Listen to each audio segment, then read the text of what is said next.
Mic check. Here we go. Here we go. We are about 3 minutes away from getting the high school basketball season underway tonight on the YouTube. Brought to you by Canton-Galva Multimedia Class. We will feature the Canton-Galva Eagles versus the visiting Rural Vista Heat. Both squads kind of short on numbers. Canton-Galva with 9, I believe. Rural Vista with 11. So we will see. This contest last year, if memory serves me correctly, featured number 40, Casey Akers of Rural Vista, as she was able to do work down on the post. Young lady with good footwork. Nice shot as you see her at the free throw line in her warm-ups. She was a very valuable player for Rural Vista last year. Expect great things from her tonight. Canton-Galva is going to bring back a few seniors tonight, as they will start senior Mimi Craig, senior Lily Espinoza, and senior Brecken Pearson. Also starting will be Trinity Espinoza, a junior, and looks like freshman Addie Alcala will get the start, probably at point guard. We will see. Young lady's been playing basketball a long time. Started as a 6th grader for the varsity junior high team. Got a great handle on her. Shoots the ball very well as well. As she's at the free throw line warming up, and kind of makes me look foolish as she was off the mark with that warm-up shot. See what she does here. That one looks a little more pure but strong off the back. So her high school career will get underway here in just a few moments. We heard the first horn. We'll bring you the starting lineups and get this one underway. Full disclosure here tonight, this is a Canton-Galva broadcast. If you don't like what you're hearing, that technology is just a wonderful, wonderful thing. They have a mute button, a volume button. Feel free to turn us down, turn me off, hit the mute button. We won't know, but if you do enjoy what you see and you enjoy this broadcast, feel free to even subscribe to Canton-Galva Broadcasting. Hit a like on there.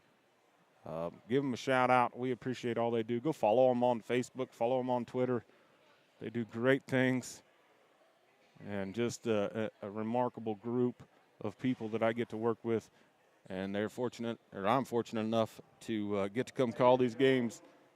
Thank you for coming out. At this time, we would like to pay a special tribute. We have a tribute here, as you can hear in the background, Kelly Nelson talking about my neighbor, actually, who passed away this week. Long time, 80, 88 years old, and I think 95 of those 88 years he spent supporting and cheering on the Canton-Galva Eagles. I'll step aside here and listen to Kelly's words. Unfortunately, Louis Morgan passed away this past Tuesday, and we all miss him as a very dear friend and loyal supporter of Canton-Galva athletics. So I would ask that you please rise, remove your hats, and let's observe a moment of silence.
Well, let's play ball. Great job by Miss McKenna and her pep band.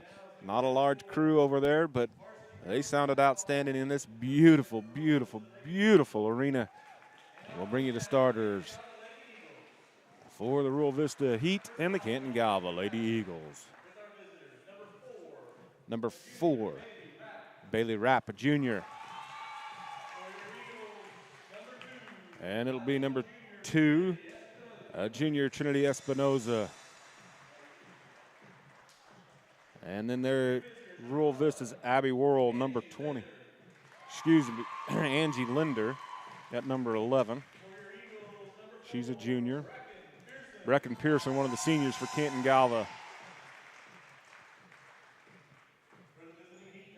And a member of the state champion cheer squad. So congratulations to them. I think we're going to honor them later. But Brecken, one of those cheerleaders. Number 20, Abby Worrell for the Heat. And number 5, the freshman,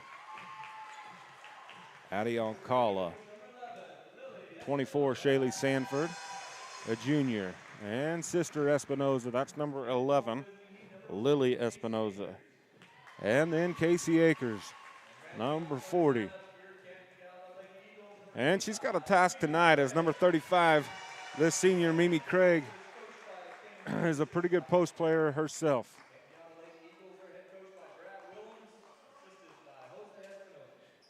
Yep.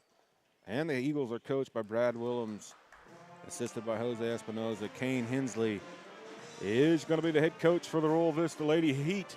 We are moments away from getting this high school basketball season underway. Again, a big thank you to the Canton-Galva multimedia class. I think we have cameras all over the place.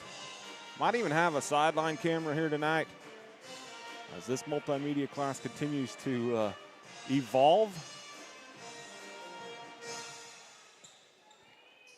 Well, if we're taking bets, I'm going to say Rural Vista is going to win the tip, as it looks like number 11, Lily Espinoza, gives up about 8 inches to Casey Akers. And Casey tips it forward. We are underway. Quick ball movement here. And quick hands by number 2, Trinity Espinoza. She goes in for the layup, and she's going to be fouled, and fouled hard. That foul is going to go against number 4, Bailey Rapp. She picks up her first personal.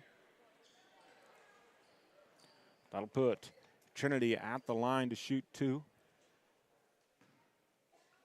Great defense to get started by the Eagles. Misses on her first free throw. You'll notice something a little bit strange in modern basketball or historical basketball, as the post player Mimi Craig is back and not set to get the rebound on this free throw. No rebound needed there. But I have to think that that's Brad Willems' way of trying to keep Mimi out of foul trouble, as we have a quick steal here. And the Eagles with the basketball. Pearson over to Alcala. Espinoza looking for a cutter. Finds Brecken open from the wing. That ball is going to be off. Nice track down rebound by Espinoza. Now back out to Brecken Pearson. Alcala over to Espinoza. Heat in this zone defense. Feeding Craig. Turn around, that blocked. Shot is blocked by Akers. Nice defense there by the young lady.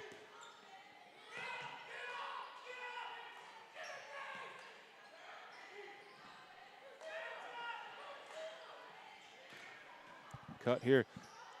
And the ball's going to be tied up. So the ball's going to go Canton-Galva with the first tie up. If you were with us last night for the junior high Lady Eagles game, saw a tie up on basically every possession on the junior high game. And congratulations to Coach Cruz and her Lady Eagles as they got the victory last night. First one on the season for them.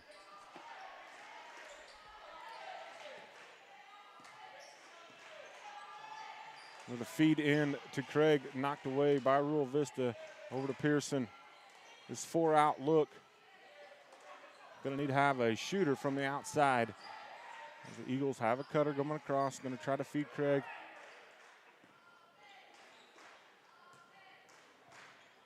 Eagles taking their time, looking to run the offense. Find Espinoza now feeding Craig.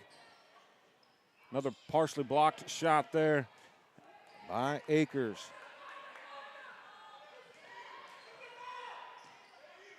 So the Eagles got what they want, but Akers has about 6-inch height advantage over Craig.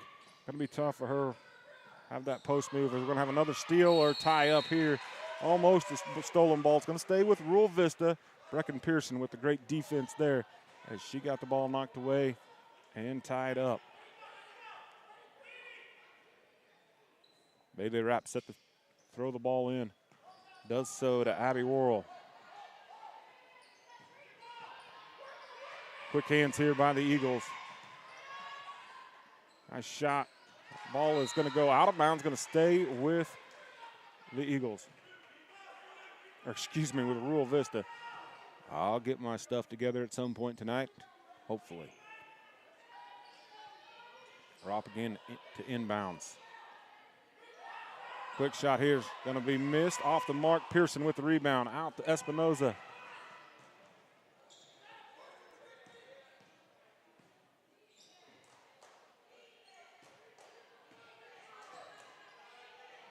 This soft zone, as I would call it. Allowing the Eagles just to pass the ball around. Pearson was the intended target with that. Now Trinity Espinoza launches a three. It's going to be rebounded by Akers.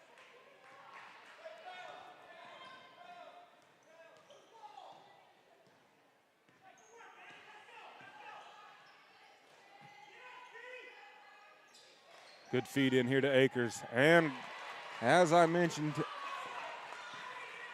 she has great footwork down low.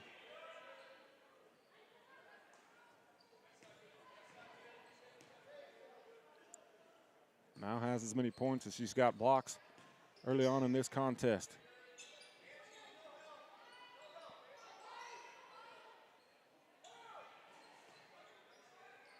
Canton-Galva is going to have to be able to shoot from the perimeter with this somewhat soft, as they turn it over here. This soft zone that Rural Vista is playing. Now some pressure by Canton-Galva as Sage Tays has checked into the ball game, giving Lily Espinoza a little bit of a break. Sage, you'll watch her. She'll take more than one charge tonight as the Eagles force a turnover here.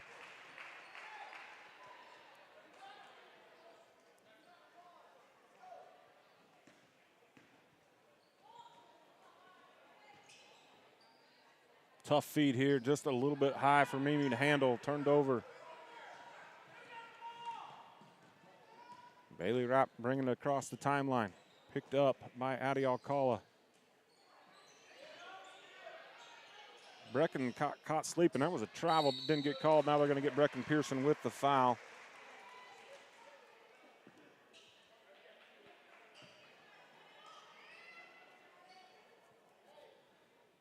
So that'll send Angie Linder to the line.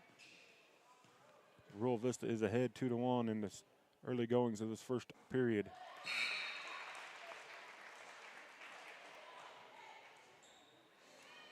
Alcala takes a quick breather. Number 0, another freshman, McKinley Hoppus, checks in. Free throw is going to be rebounded by Akers. Back to Linder, and she gets this one to go.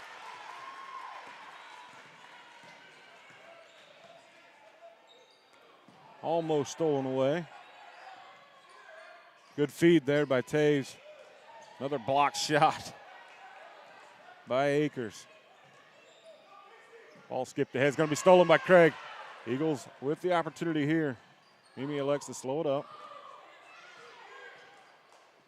Espinoza going to be fouled. That harm was created by Abby Worrell.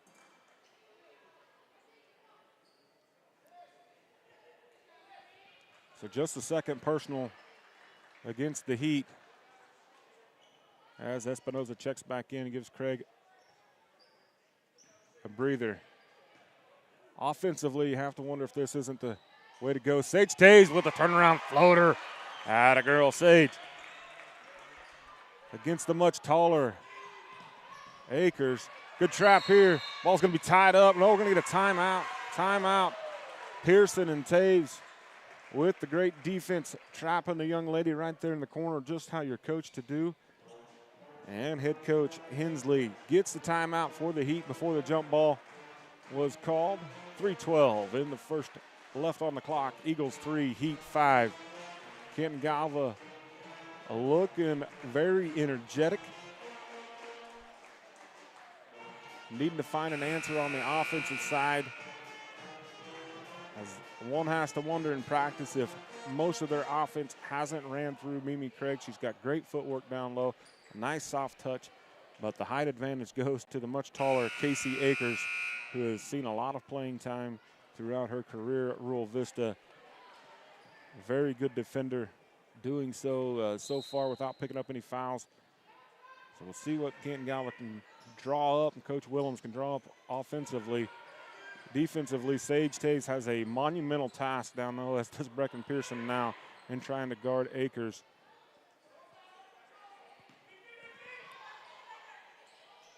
Tough feed there, but a nice dish there by number 20, Abby Worrell. She gets it over the Rop for 2 points.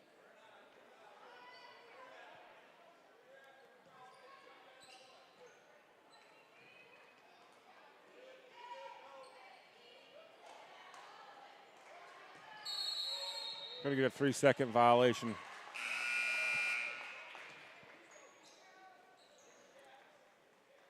A lot of rotation here for Coach Willems as Alcala and Craig check back in. Let's keep that defense fresh. Gonna have an opportunity here for a trap, able to get out of it. We're the Heat.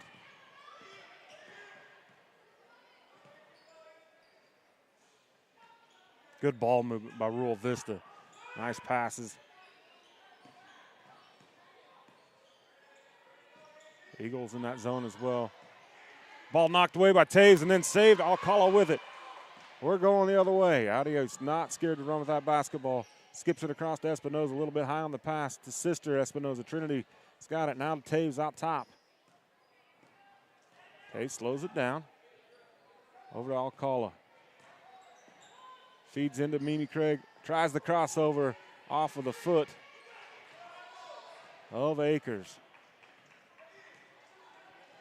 Almost looked like Mimi was trying to go 6-hole there, go between the legs of Akers and get to the rim. Akers calling for the basketball. Nice feed there. Unable to handle it, though, is Casey Akers, and that ball goes out of bounds. 1:28 on the clock. Eagles trail 3-7. Espinoza to throw it in. Emerson Hoppus to check in for the first time, giving Sage Taves a break. A lot of rotation here as everybody on the white side of the bench wearing the white unis has been in the ball game already.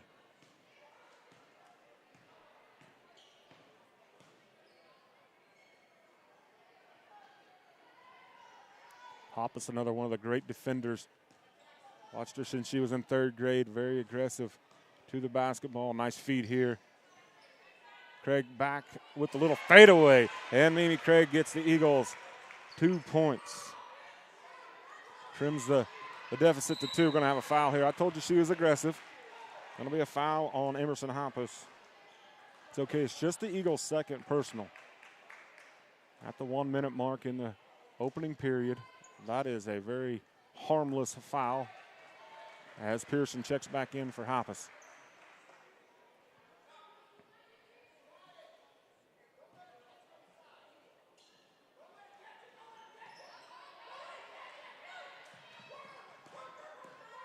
Here, Coach Brad Willems in the background saying work. As she does just that, that is going to be Canton-Galva basketball. Turnover forced by Brecken Pearson, and Brad Willems is jacked up on the sideline. Coach Willems is excited about how his ladies are playing defense, and as well he should be. Hey, we want to give a shout out to our friend Dr. Brandon Trost over there, getting the right basketball in play. If you've got an ailment, go see our friends at Advanced Wellness. Dr. Brandon Trost taking care of the Eagles. Espinoza launches a 3. That one's going to be well off the mark. Strong rebounded there by number 11, Angie Linder. Ball is stolen away by Canton-Galva. Oh, kind of a little bit careless there. But they were across the timeline. It was Espinoza as she received that pass out top. I like the idea, though. If you got an open look, you need to take it. 25 seconds left in this period. Brecken Pearson with the basketball. One dribble, picks it up. Over to Espinoza. That's Lily with the basketball. Sister Trinity sets the screen. Little pick and roll action wasn't there. 10 seconds to go in this opening period. Nice feed to Craig. See if she can get that fadeaway. Unable to do so as that ball is blocked. Once again, we're going to get a foul here. So Akers has her 4th block. And I believe that foul is going to be given to, I think they gave that one to Lily Espinoza. So she picks up her first personal. 3.5 seconds on the clock. Strong defense coming from the Eagles. It's going to be Canton-Galva basketball. Not much they can do with it, though, with .8. But great defense, again, by Canton-Galva.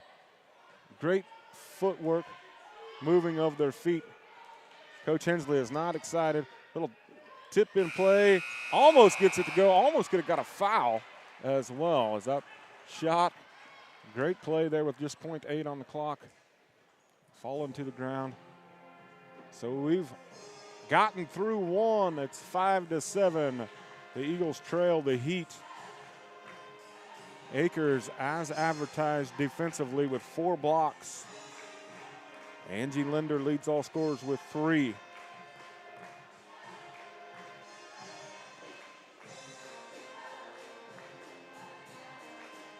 So far, a great way to open this high school basketball season. Very, very, very aggressive defense. Team basketball by the Canton-Galva Eagles. Really creating some problems for the Heat, just bringing the ball up the court. Defensively, Rural Vista in their set defense and that zone defense, creating a lot of problems for Canton-Galva. So we'll see what the coaches can draw up, get through the second period, be my guess. And I bet we'll see a little different action in the second half.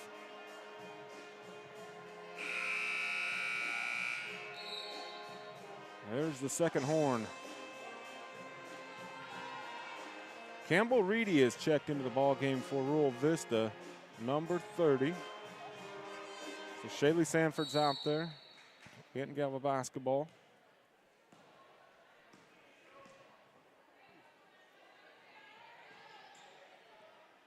Skip pass here to Pearson. Feeds Craig. She's got her now. Oh, she needed to go up with that. She had her underneath the hoop.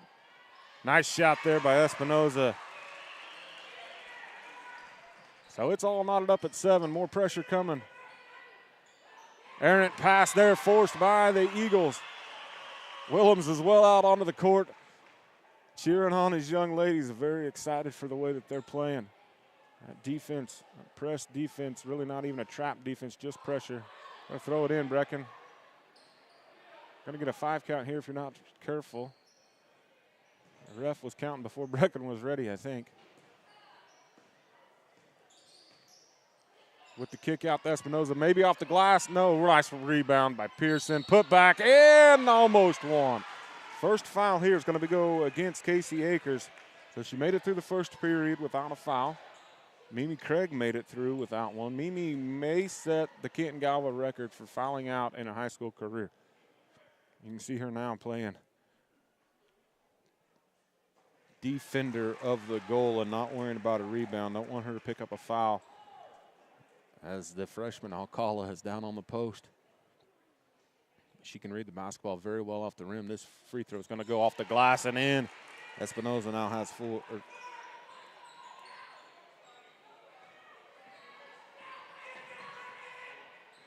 More defense coming from the Eagles. Akers with her height, able to just use that to her advantage. That ball is knocked down by Pearson. Oh, missed the backdoor cut. Did Rural Vista. Ball's knocked away by Mimi Craig. They're going to get a foul here on, I'm not sure, maybe Pearson. Ref looks like he's looking at Brecken Pearson. He puts up 4 fingers. So that foul is going to be her second for Brecken Pearson. But Mimi with the good defense early on as Brecken's going to take a break. Sage in for her. Again, all of the Eagles have made it out onto the court. I might be mistaken. I don't know what we've seen Jordan Elliott yet. but I'm sure we will. Ball stolen away. Trinity Espinoza with the thief and the score.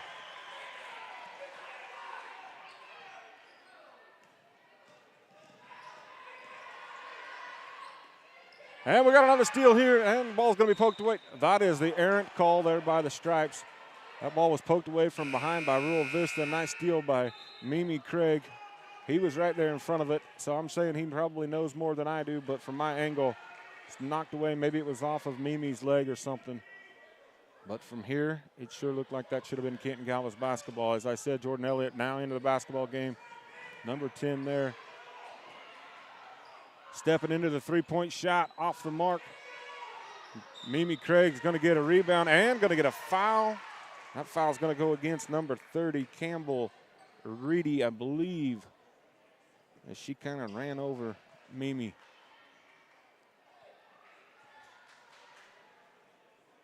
Coach Willens again encouraging his ladies to be aggressive, as they are. Coach Hensley's pleading with the refs.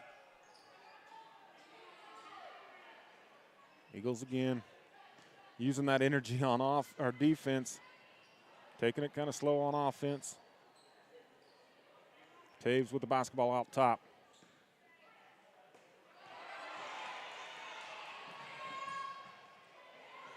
Stolen away by number 20, Abby Worrell, and she gets herself on the scoreboard with 2 points.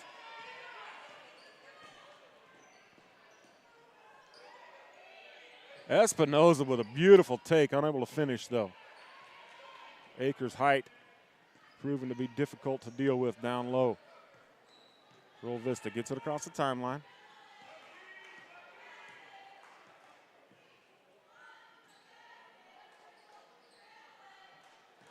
Sage very aggressive on defense. Oh, great feed, but a block by Mimi Craig. That ball is out of bounds and going Canton-Galva way. Mimi with a block of her own.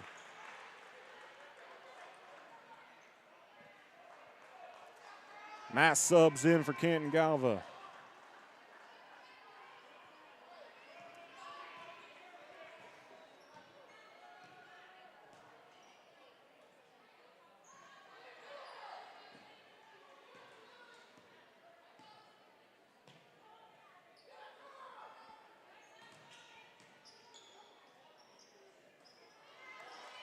Espinoza gets the steal, though. They're going to get a tie-up, though. Going to get a tie-up. Going to go Rural Vista's way. But way not to hang your head off of a kind of an errant shot by Espinoza. Just gets right back up, get in there, force a steal or at least a tie-up here. Good ball movement by Rural Vista. Great feed to Akers. Going to get fouled, though. That foul's going to go against Trinity Espinoza. Her first. McKinley Hoppus set the check back in for Canton-Galva.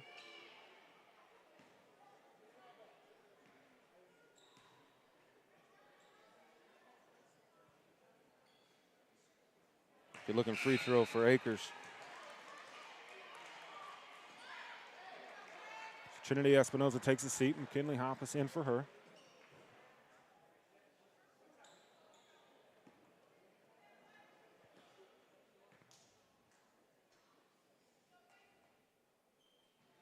Short free throw, in fact, didn't hit the rim.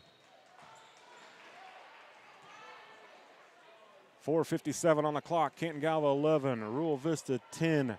Great contest here. Hoppus to Alcala, to Espinoza. Espinoza with the drive, tries to feed it to Hoppus, unable to do so. Great defense. Oh, we're going to get a foul here. That one's going to go against 11. Lily Espinoza, that's her second.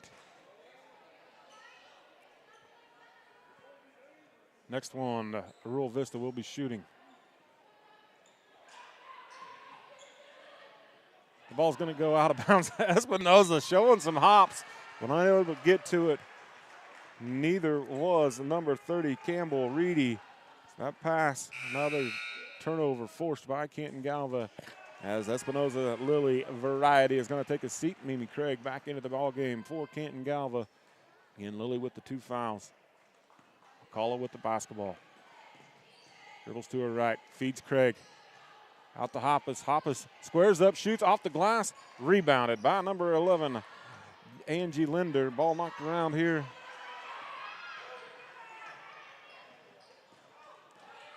The Heat had Campbell open underneath the rim early. Tried to feed her there. Substitution again. Hoppus takes a seat. Taves back in. I appreciate what Coach Willems is doing here. First game, you know, these ladies aren't in game shape, so to speak, yet. Obviously, they're in a great physical condition, but there's something different about playing a basketball game versus running stairs.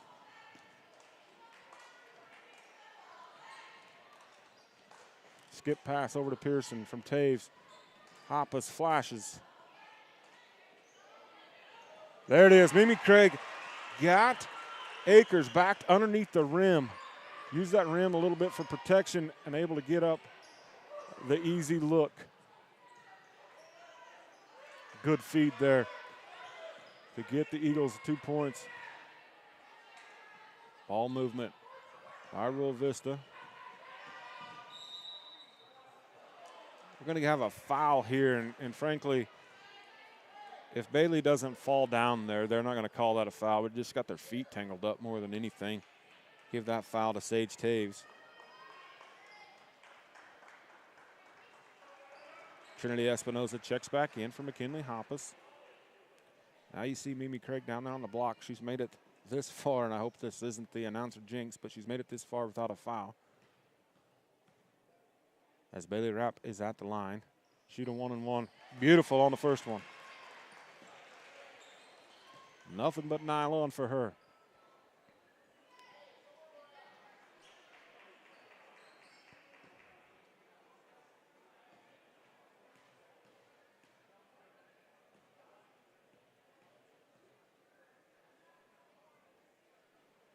A little strong here. Akers with her height, able to get the rebound and the putback.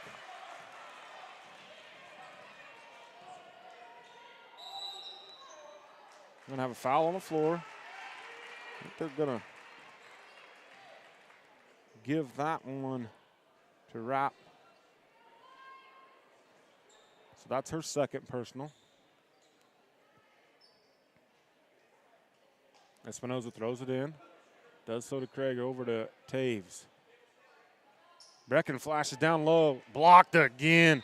That's block number 5 for Akers.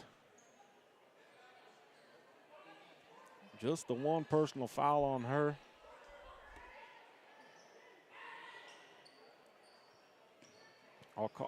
Kala throws it to somebody in the stands, and she chuckles a little bit as nobody was home.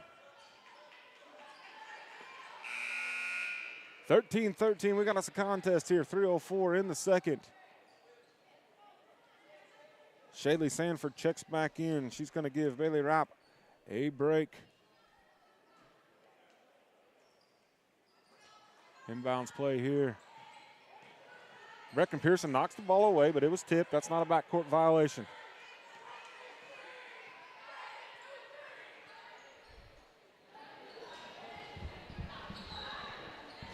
Nice looking stroke here.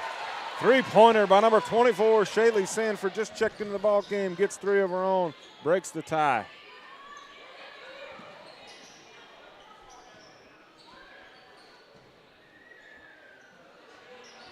All skipped around.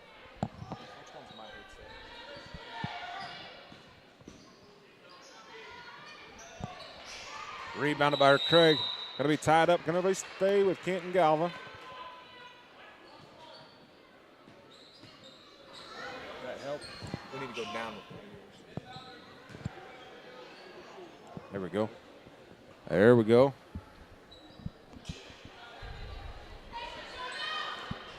Pearson with the basketball. Ball stolen. Sage Taves hit the deck hard. The ref just looks at her like, I don't know what you want me to do. As Akers went up and got the basketball. Probably a good no-count call there.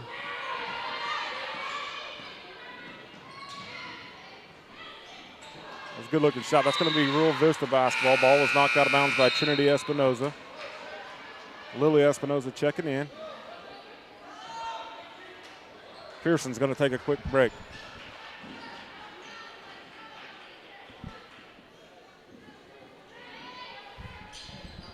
Height advantage clearly goes to Rural Vista.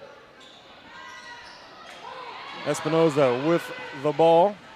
That steal was going to be credited to Espinoza, but created by Sage Taves. On the flash there, we're going to have a charge. The first personal is on Mimi Craig with a charge there. Good defense by Rural Vista. 1:47 on the clock. Eagles trail 13-16. Rural Vista has rattled off about 8 unanswered here. Press break.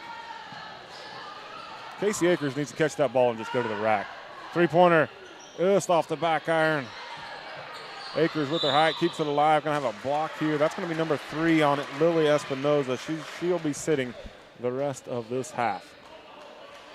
Well, we welcome into the broadcast booth the man behind it, the coach of the Canton-Galva Junior High basketball, the man that brings to you all of Canton-Galva multimedia, father of 2, and a great human being. Coach Kaufman, welcome into the broadcast. Well, thank you. I can't have a better introduction than that, can I? Good-looking free throw here by number 24, Shaylee Sanford.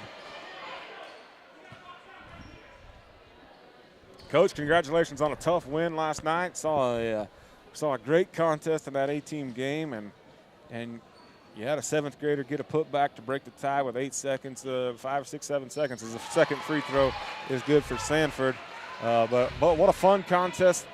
So congratulations on that and keeping your undefeated season alive so far. Yeah, that was one that we needed. We needed a dogfight. Last 2 have been blowouts in a little bit, and so we had to. I knew it was going to be. They got us by 3 here last year, so I knew it was going to be a tough one, and it was. And the boys rose to the challenge. Yeah, the boys that had got to the running clock in their other contests. A nice post move by Craig with fadeaway and a block. Again, that gives her number 6 blocks by Akers. That was a really nice post move by Mimi. It was. She's got great feet, but when you give up 8 inches, it's tough to finish that. Yes. We're going to have a foul here, and that one's going to go against Sage Taves. That's going to be 2 on her. So far, Mimi's only post success has been when she's able to back Akers underneath the rim and then get a little bit of a fadeaway as we have the 3 freshmen checking in for Canton-Galva. But back on your contest last night as Linder free throw 1 is no good. It's kind of hard in a junior high contest when you have a young man go 5 for 5 from behind the arc and still come away with the win. And I'm not talking about 5 for 5, rattle 1 home. That young man, I'm talking about Noah Bruner, never hit the rim. No, he didn't. And to his credit, I don't know what he was doing during warm-up, but I didn't see him hit one from about 15, outside of about 15 feet during warm-up. So he definitely flew under the radar, and he showed up big for the Center Cougars last night. Absolutely. Well, the announcer, Jinx, has got Mimi Craig as she has now picked up her 2nd personal in about 45 seconds from me saying that she had 0 as Akers gets another point in the point column for her, and with the opportunity to stretch this lead to 7 with this pending free throw. That one looks pure, and it is. 45 seconds on the clock. Eagles had a lead by 4 or 5 in this period and now trail by 7. Espinoza, that one looks good from here. It's a little strong. Hoppus with the rebound. Where is the offense going to come from? 30 seconds on the clock. Espinoza launches another one. That one off the mark as well. What a battle. We're going to get a foul here. That one's going to go against Rural Vista's number 30. But Hoppus battling for that one. It's going to be the 2nd foul on Campbell Reedy. Eagles basketball. If they would happen to get another foul in these 26 seconds, they'll be at the line for a 1-and-1. Espinoza to throw it in. Looking for Hoppus. She's got that little jumper right there. Off the rim. Rebound, number 11, Linder with it. 18 seconds. Elliott picking her up. freshman Jordan Elliott with a good defense off the top of the key, way out there, up there by the center stripe. Blocked by Mimi Craig. Well timed. Blocked from behind by Mimi. They're not able to get a shot off. So the big ladies, the post players, both doing work on the defensive side as Mimi Craig's got 2 blocks. She's got 2 fouls. Akers just the 1 foul. 7 blocks to go along with her 6 points. Working on a double-double for number 40. I talked about it before the game started. That young lady last year here, we had the game, was very impressive. She's got great feet. Like to see her, if I'm head coach Hensley, I'd like to see her go to the rack. When they break that press, she's getting elbow. I think she's got that in her bag. At least last year. She did a couple times.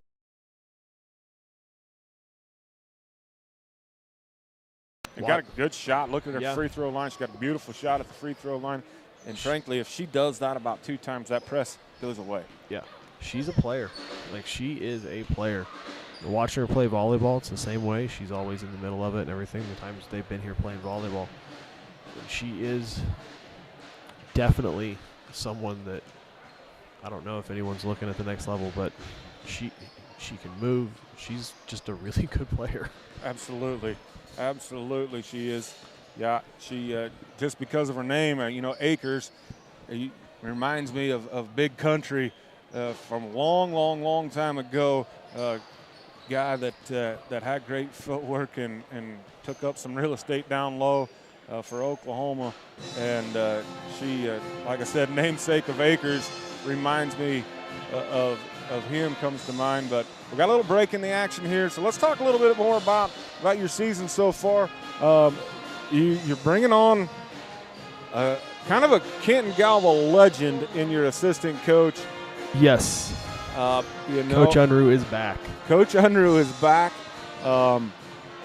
Had a pretty good college career. Been a coach at basically all different levels for Canton-Galva. Was a teacher here for decades. Yes. Spent his career here.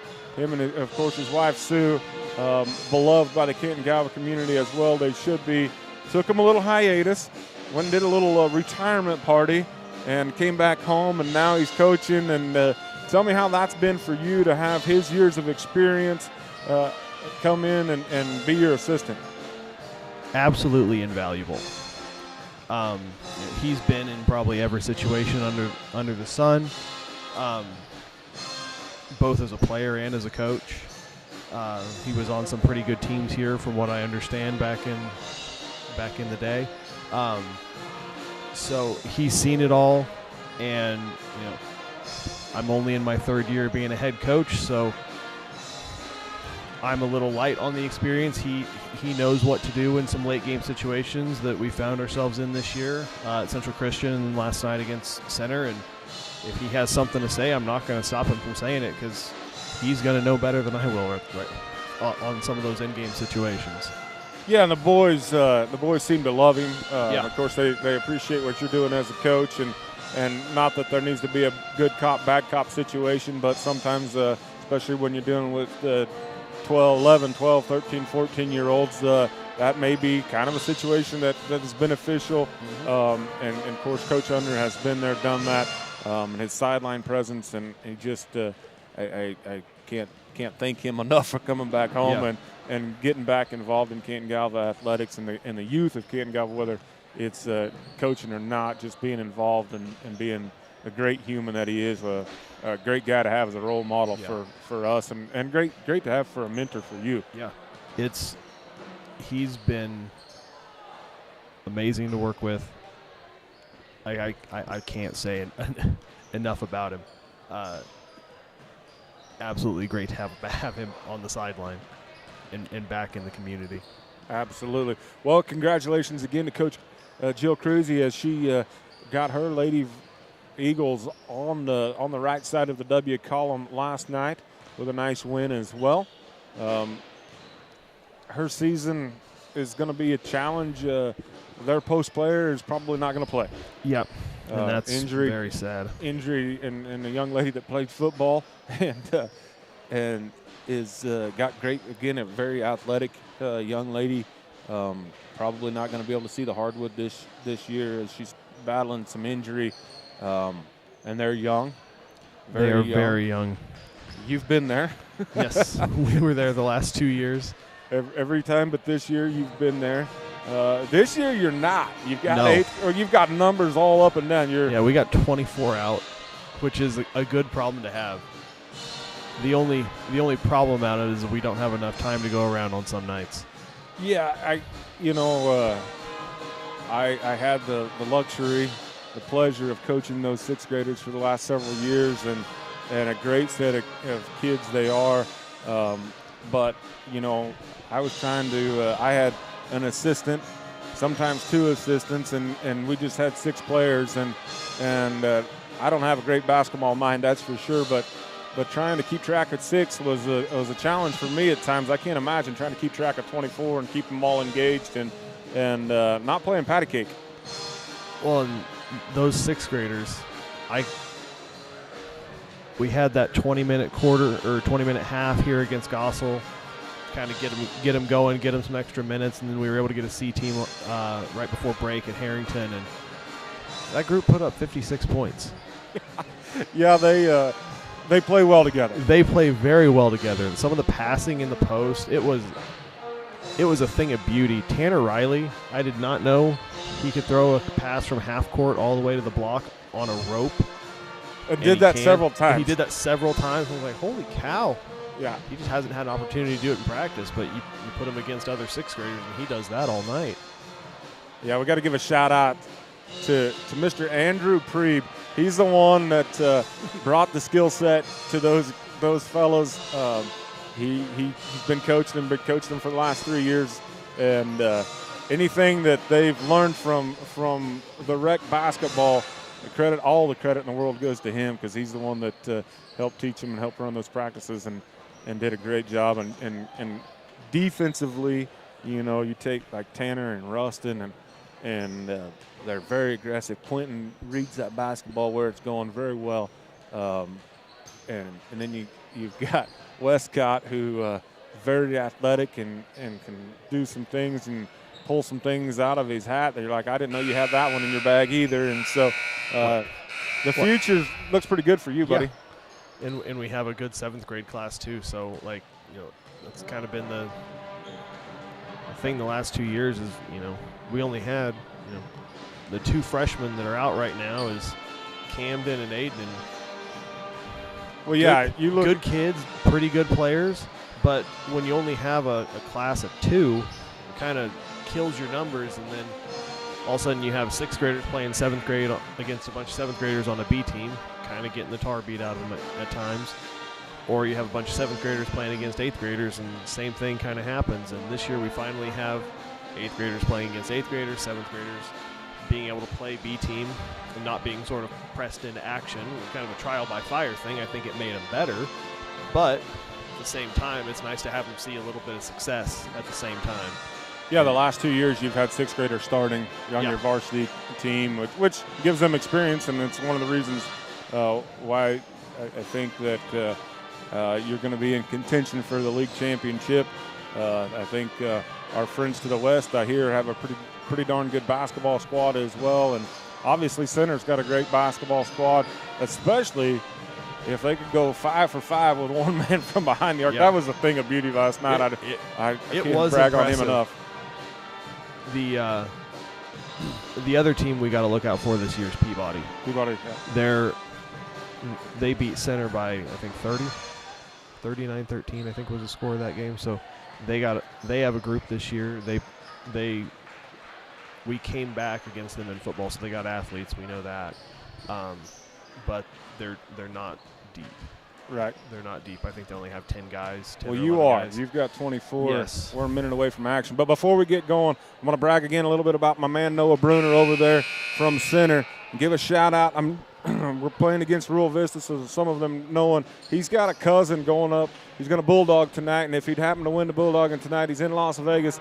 Be just shy of $29,000 he can win tonight and the next 8 nights. So my man Tanner Bruner, hey, tip one over. Be about 3-6, buddy. We'd love to see that. He's a K-State alumni. By the way, shout out to the Cats. Going to go take on the Horned Frogs tomorrow at 11 o'clock in the morning down there in Jerry World. But I'd love to see Central Kansas's Tanner Bruner bring back a big old pile of money in the Bulldogging at the NFR in Las Vegas, Nevada.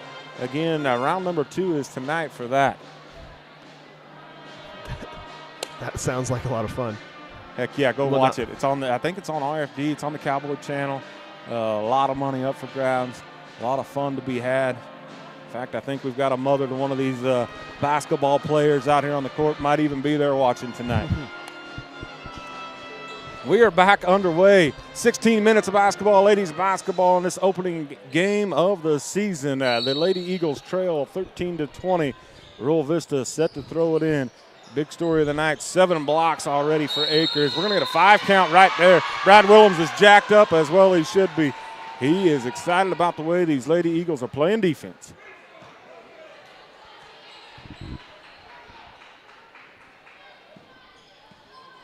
Espinoza over to Espinoza.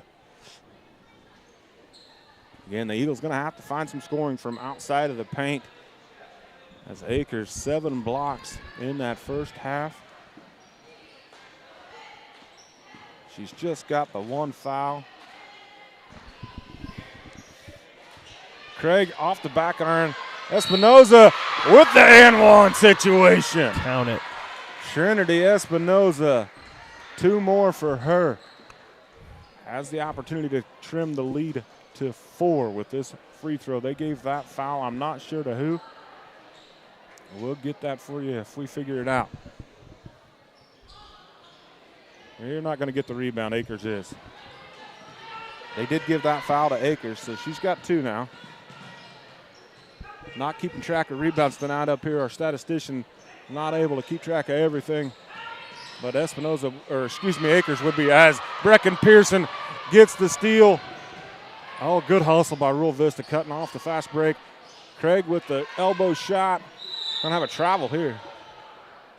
Or not. We're gonna have a foul, and that is not good for Canton-Galva. That's gonna be Trinity Espinoza, Lily Espinoza's 4th foul. Not what they wanted to have happen in the early goings. As I started to say, we don't have stats on rebounds, but I have to think, as we don't know this is an odd.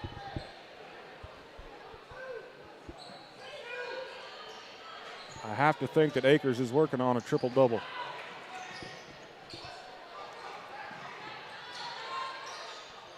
Nice feed there. That was a really good look. Linder with 2 more for her. Craig? I don't know if that one was blocked or not, just altered. Pump fake, Mimi.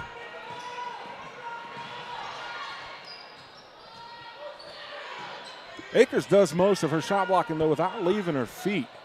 She's got the height advantage here as the 3 ball's off the mark. That one was put up by number 20, Abby Worrell. Goes out of bounds. And Coach Hensley gives her the look like, what was that? I've given that look before.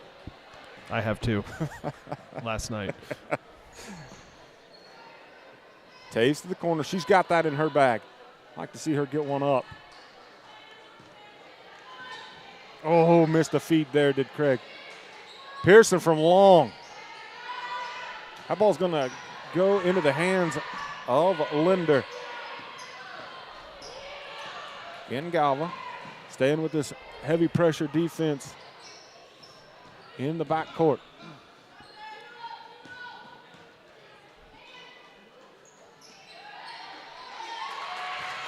Great footwork, just great footwork. That's all you can say about Casey Akers. Again, an extreme height advantage for Rural Vista. I think their shortest player is taller than our tallest player for Canton-Galva. Ball fake here and a take. Runs into Akers, no call, shouldn't have had one. We're going to have another foul here. That one's probably going to go against Taves. She kind of came through. Yes, Sage Taves, and that's going to be her 3rd personal.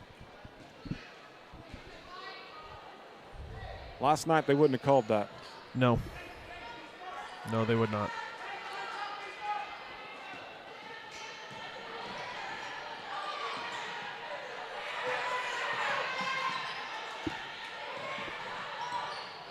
Good defense, just heavy pressure defense. They're going to get Taves again, and that one a little ticky-tacky maybe. I don't know, but that's going to be her 4th personal. She's going to check out. Emerson Hopkins is going to check in for her. Anytime you got to go over the leg, and the leg catches, probably going to get called. Pretty good chance. And sometimes you just weren't fast enough. Yeah, I'll call it almost jumps the pass. 2 calls, that's a double dribble. Espinoza called it. Going to get a 3-second violation. 2 calls from my era that have completely went away and were on extreme display last night was the palming of the basketball as well as the over the back. Yeah, we definitely got away with a few of those too. I mean, they just don't. Yeah. It's gone. I mean, it's every man for himself, and in this case, every woman for herself. In fact, I see nice screen there by Mimi Craig. That great drive for Trinity Espinoza, but it was set up by the beautiful screen by Mimi Craig. Scramble for the basketball. Comes away with it, does Rural Vista. Ball's going to go. Canton-Galva away. We got a fast break, 4-on-1. Espinoza takes it all the way to the rack. We're going to get a timeout. Timeout here by Willems. That's a good bet that Trinity's going to score that if she gets out in the open like that. Saw her do that a lot last year. This such a young team. Four seniors, 5 freshmen.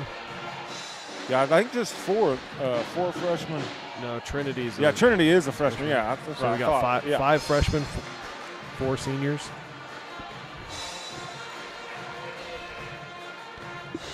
Yeah, absolutely a young team, and we've seen everybody off the bench already. Yeah, playing in all quarters of the game here. A lot of valuable experience for all of them.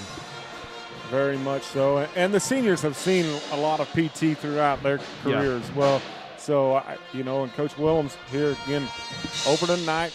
Don't know what to expect, but what I'm most impressed with is the intensity and the aggressiveness of this basketball team. Seem to be playing as a team as well, but defensively, just doing work. Yeah, and that's something. It's for me at least. It's much easier to work defense in the beginning of because you don't have all that chemistry and stuff, so you can get after it and score points with your defense early in the season. It's going to be a foul. Step slow. That foul's going to go against Brecken Pearson. That's going to be her 3rd, so the Eagles are in foul trouble. 1 with 4, 2 with 3. 2 with 4. Sage and Lily. Yeah, that's right. Excuse me. Mimi Craig with the hustle play.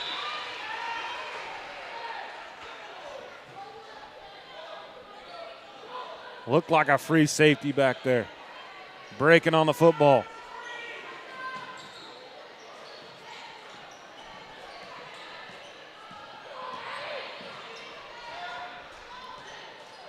Eagles again just swarming defense. And if you're Rural Vista, that's what you need to do.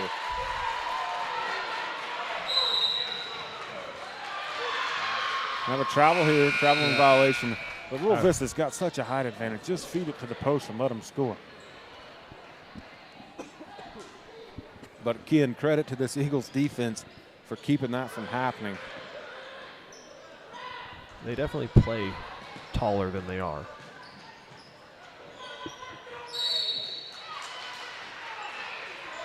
Be Eagles basketball. That ball poked away and then dribbled out of bounds. So Mimi Craig with a great defense able to create the turnover.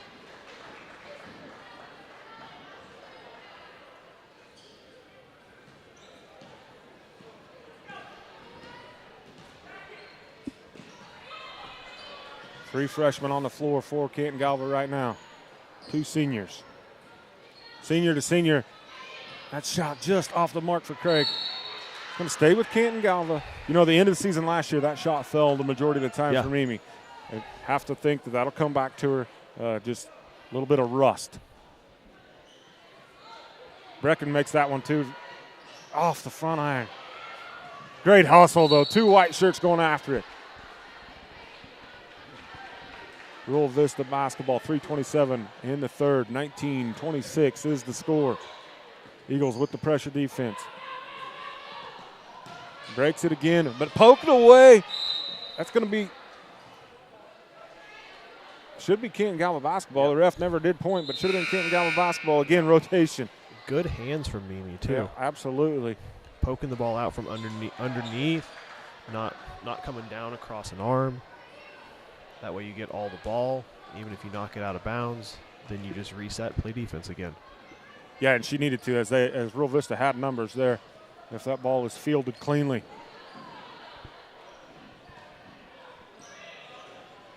Brecken needs to shoot that, and that needs to fall for Canton-Galva. Just off the mark, though. I like that shot. They need that to keep happening. That's going to be a foul. Who give that foul is going to be credited to Abby Worrell. That's her second personal. Just under 3 minutes to play in the third period. Eagles down by 7. Hoppus with a shot. Little brother won the game last night. We're going to have a foul here on Pearson Dagberm. You don't need to do that. That is going to be 4 on Brecken. So, senior with 4 fouls. So we have freshman, senior out there. 4 freshmen and a senior. The lone senior is Mimi Craig, number 35. Hoppus with a good hands, almost get the ball poked away. Emerson, be careful.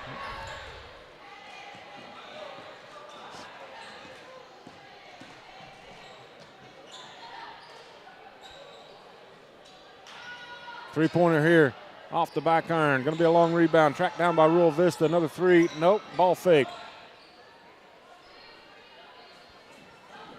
Again, Hoppus down there guarding Akers. Gives up, I'm going to call it 9 inches, maybe 10.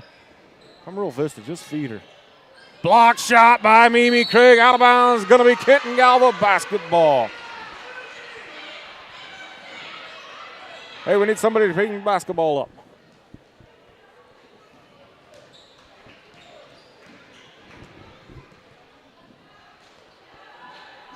Freshmen playing their first game as high schoolers. 4 of them out there. Good feed by Alcala. Akers gets block number 8. And the state Canton-Galva basketball. She's got as many blocks as she's got points. That's a stat line. I'm telling you. Should be doing better on the rebounds because I'm going to guarantee she's got a triple-double. Espinoza from the corner and off the mark. Linder got the board. Again, just tough D by Canton-Galva. As you said, they play taller than they are. Almost Canton-Galva basketball. That freshman class is very, very, very athletic. And they work well together, too. I have to wonder if they don't have a 4x1 in them at some point in the next 4 years. Long ball here, short, rebound. Hoppus is lucky they didn't get called for the foul. Nice skip pass. Alcala, yes! Great find. Addie Alcala gets in the score column. Trims it to 4. Gonna have a foul here. Move your feet, don't reach with your hands. See Coach Brad Williams saying that exact same thing.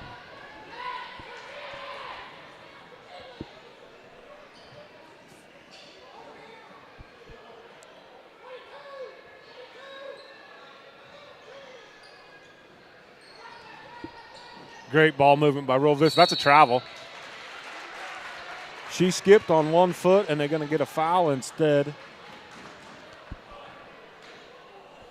But she never brought her left foot down, just took a little hop with the right foot. And unless I don't understand the rule book correctly, that's not considered your second step. I wasn't paying attention to her feet, sorry. Linder gets the first free throw to fall. I apologize, I missed on who they gave that foul to. They give that one to Emerson? Yes. Ball's poked away. Espinoza is saying, can I get a foul here? That was a lot of contact. Still a little bit shaken up. Skip pass, good one. Pretty tough pass to make.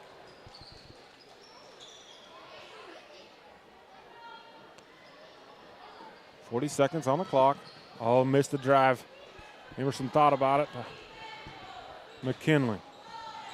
That is a gorgeous feed. Wasn't going to be able to do anything with it, but talk about thread the needle to get it in there. Great pass, great cut, because then you can, defense is going to collapse, and then you can get the kick out on the other side, or you can wrap it back around to Mimi coming down to the middle of the lane. Emerson, be careful. Hey, and the Eagles force another turnover.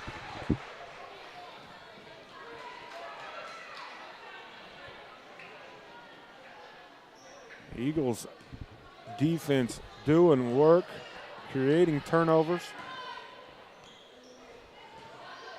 Very aggressive, several in foul trouble. Espinoza with the floater. Tried to draw the foul, didn't give it to her. Hey, they're, and then they get Alcala with a cheap one. That's just her first. One? Yeah, but Rural Vista is in the bonus. In the bonus. Not out of the third yet. That's not ideal. Well, unless Rural Vista doesn't shoot free throws very well. But we've seen Akers, who's on the make a few so far, so look pretty good. I don't like to see this. Espinoza's still shaking up here, wanting to get it stretched out after that hard contact on the rebound.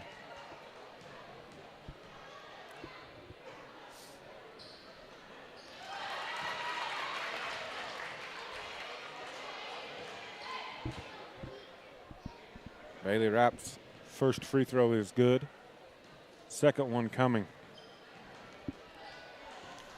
Looks like they're just stretching out a cramp.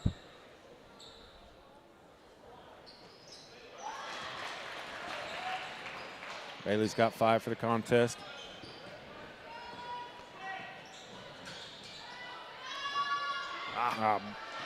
Good hands, though. That was a pretty good defense. Good look, good try.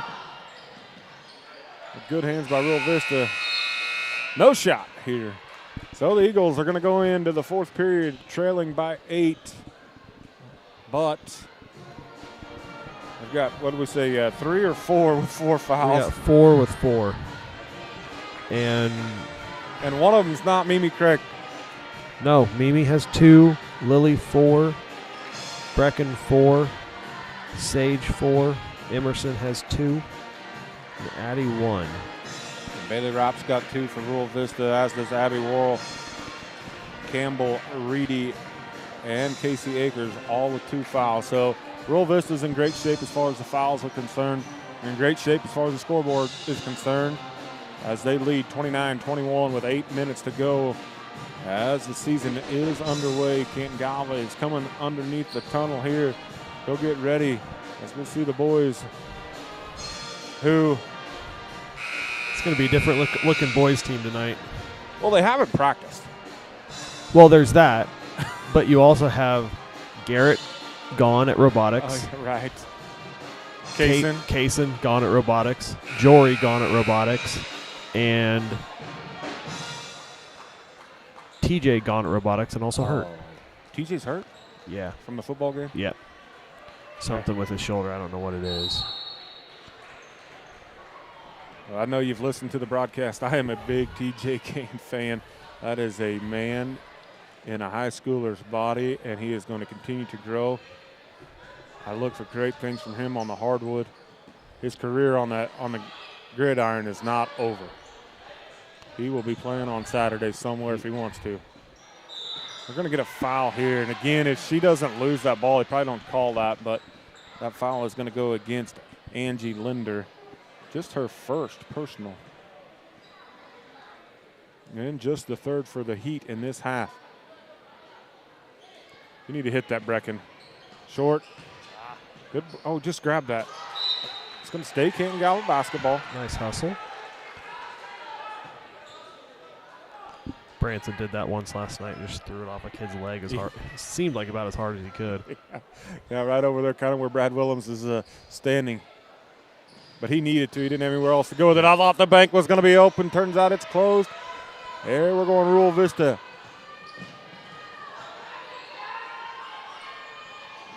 Ball poked away by Espinoza. Off and running are the Eagles. Feeder. Oh, missed her. Hit that Addy. That one's got a chance. No. Taves in there with 4 fouls. Gonna be. Oh, we got a jump ball. Okay. Lots of quick whistle, as could have been a travel, could have been a jump ball, it could have just been Canton-Galva basketball, but hey, it's 7:09 on the clock, and Rural Vista, after the tie-up possession arrow, goes to them. There's the reason they don't give me a striped shirt and a whistle. Oh, you missed Akers now. They find her. She's not going to miss that. That's 10. That gives her 10. 2 more blocks for the guaranteed double-double. I would guess she has 10 boards by now. I would guess so, too. We're going to give it to her anyway.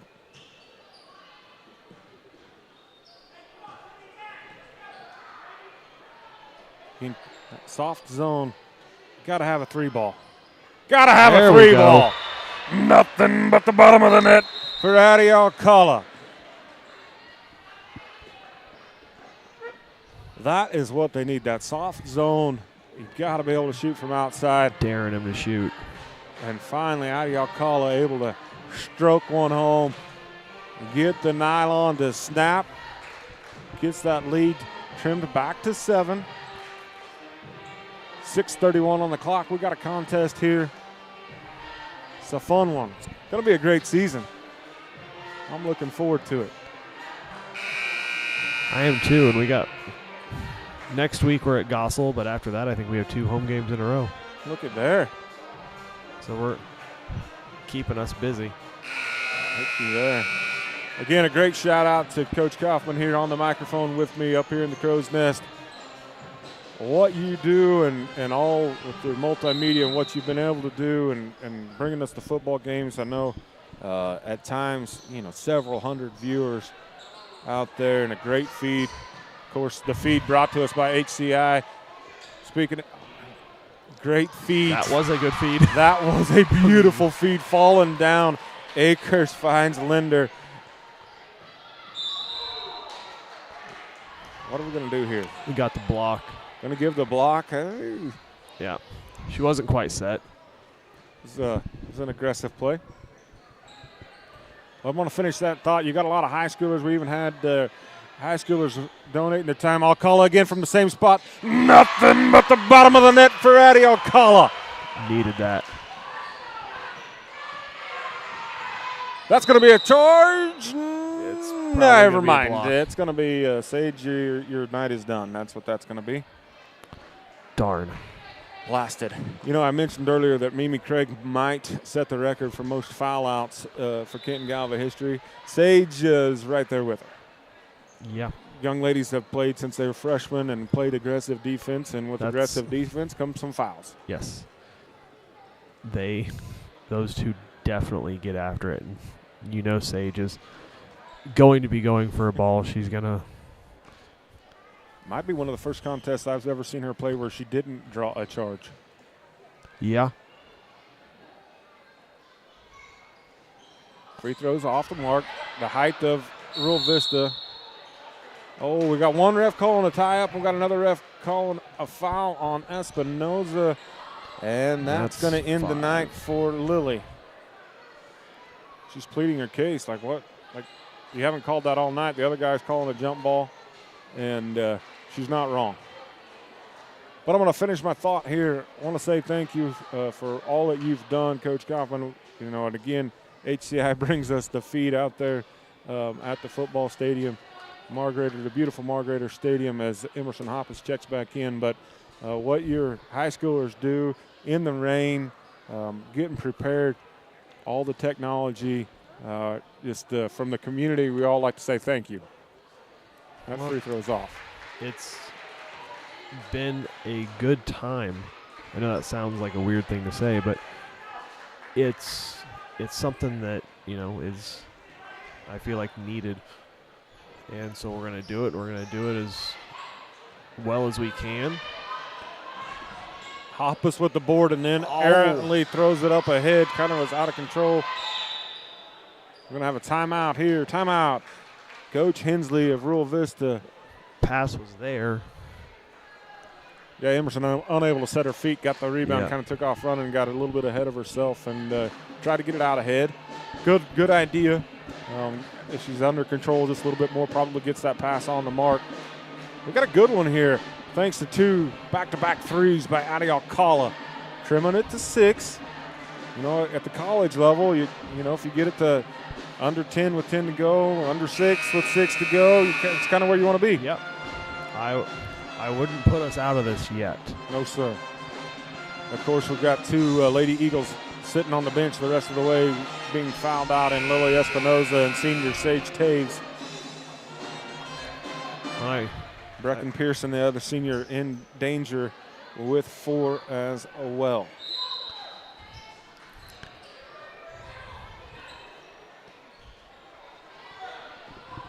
Three freshmen, 2 seniors.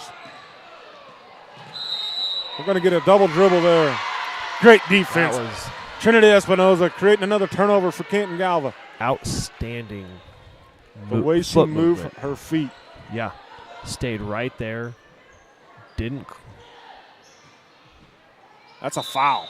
That is a harm. That foul is on number 30. Campbell Reedy, her 3rd. You know, last year, talk about coaching those 6th graders. Now they were 5th graders.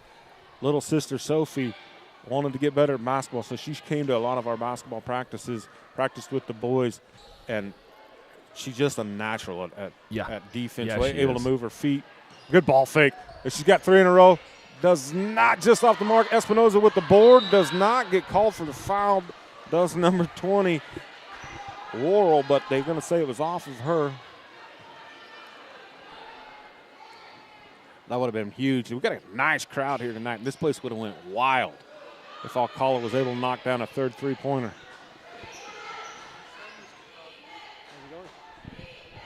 Brecken Pearson from the top.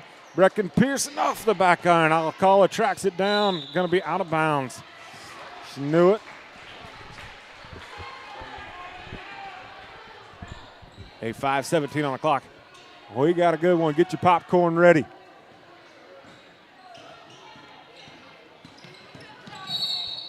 Oh, block on Hoppus. Emerson Hoppus going to pick up her 3rd. Just needs to get a little broader right there. Get her foot set. Abby Worrell at the line for the Rural Vista Heat.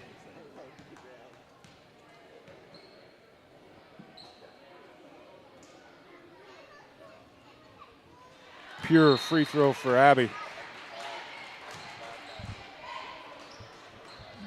McKinley checking in for Emerson.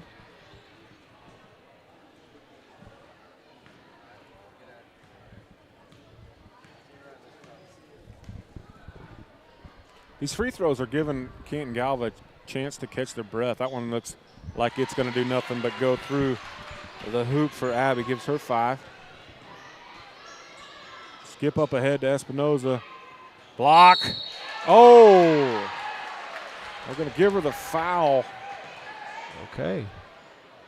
We're in business. Still gets credit for the block, but Yeah, I definitely think the foul came the foul came after. sort of moving under. Yeah, Trinity just went with her shot and made some contact.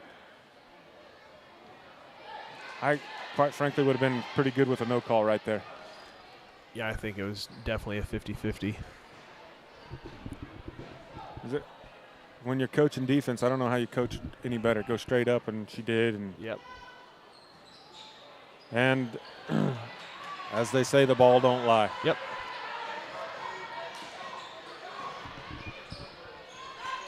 Oh, able to split the defenders for that pass. Hoppus gets a hand on it. Strong three-pointer there. Oh, a way to get on the deck, Trinity. Mimi got to be careful there. Mimi's kind of like a shark that smells blood. When she sees that basketball, she's pretty aggressive to go after it. Oftentimes gets called for a foul. As Rural Vista says, let's slow this baby down. We got an 8-point lead. At this point, the clock is their friend with the foul trouble. And coach says somebody's got to foul. Well, if we foul, we're going to be fouled out. Well, they just got to go. Atta girl, Addie Alcala with the steal. Poked away. Good hustle play there. Bailey Rapp with the hustle play. Will knock that ball away. Yeah, the Heat are just going to slow this down. It's a little bit dangerous to do that. With 4 minutes to go. With 4 minutes to go and with the quick hands of Addie Alcala. Frankly, Emerson Hoppus, I mean, I haven't seen. Hey, Mimi Craig. Mimi. Well, I don't know that you call it a beautiful textbook form shot, but hey. But she needed it. The round thing went through the round thing. That's all that matters. They don't put pretty beside the 2 points. They just give it 2 points. And it was an open look, and she needed it. Until you see the video, Drayden's shot last night could have been this amazing acrobatic layup. Nah, he was just in the right spot, doing what he's supposed to do, got the rebound, and put the ball back in. That's exactly right. It kind of almost shocked him a little bit. It looked from my vantage point, he's like, oh, I got the basketball. I better shoot it. And he did, and it went in and came out victorious. Branson missed the step back, which I see him hit all the time. Ball falls to Drayden, and the first thing that went through my head was, that's good. Yeah. Let's worry about playing defense now. Yeah, and then a kind of a wild finish there. Yeah, I definitely thought there was going to be a whistle at the end. The problem was, what were you going to call? I mean, it was just kind of a helter-skelter type situation. And yeah, you could have called like 3 things, and I don't know what official saw what and everything. And the shot didn't really have a chance anyway. It just would have sent him to the line, but.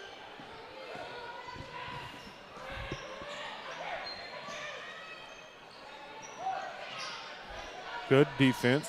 Now we're going to go stall ball. Stall, which is all right. Good strategy. But the Eagles' defense has created a lot of turnovers when they do it again. Dribble Nice it off help of her defense foot. from Mimi. Yeah, it's kind of like the prevent defense in football. Mm-hmm. You know what they say about the prevent defense? It doesn't prevent a darn thing.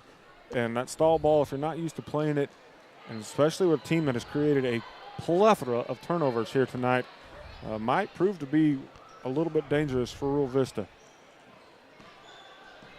Eagles need to get a shot up here. 3:18, down 6. Don't check air pressure.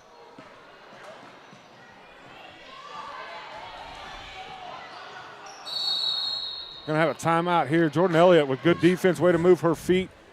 Good job by her. All the way down the court. Prevented a layup. Didn't get the foul. Exactly what you want. Well, we got 3:07 on the clock. The Eagles trail by 6.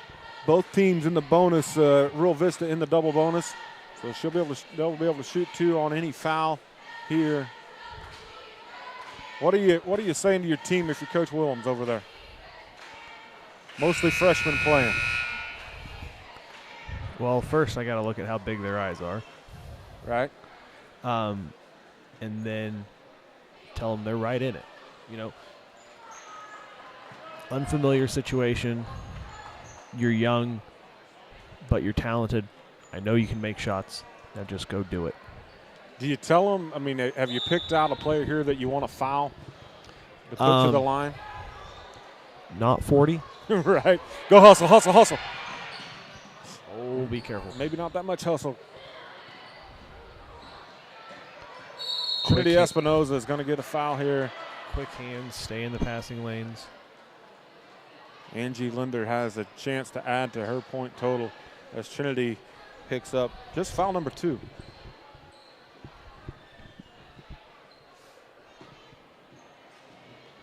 So Mimi Craig just has 2. Brecken's got 4, I believe. Again, Rural Vista has nobody in foul trouble. Akers has 3. That free throw by Angie Linder goes off of the side of the iron. Second one coming here. That one off the front iron. Good board by Mimi. Out to Alcala. They need to get Addie Alcala a shot from right there where she's at. Get the ball to number 5. Espinoza going to call her own number, and a pretty good looking shot there.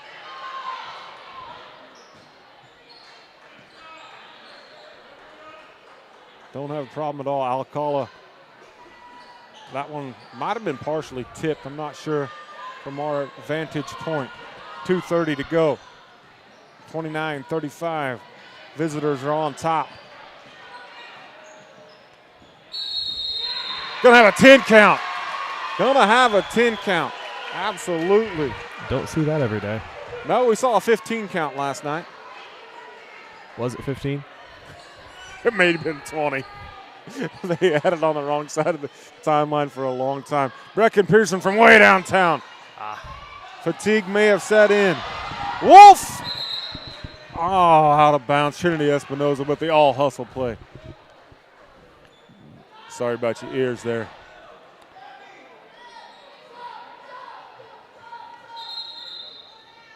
Jordan Elliott set the check in for Addie Alcala. Going offense, defense, I'm not sure. Just getting Alcala a quick break. She's rubbing the back of her calves. Like I said, fatigue maybe setting in for the Eagles. Has she come out? Not very much. She came out a little bit in the first period. Trinity Espinoza on the deck.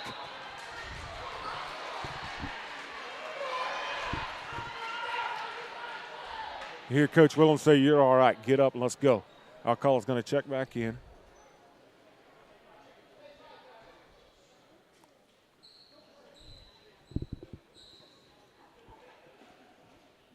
Again, we see Dr. Trost coming across there, Advanced Wellness. We cannot say enough great things about that fella right there, what he does for Canton-Galva Athletics, what he does for the community. If you got an ailment, you need somebody to come to take a look at it, you need a little chiropractic work, he does a phenomenal job and just a great human. Yeah.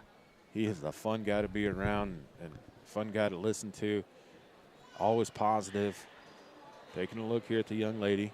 Trinity Espinoza on the deck with just 2 back-to-back hustle plays. There you saw her get on the deck. Something that you want to coach. Here we're going to help her up.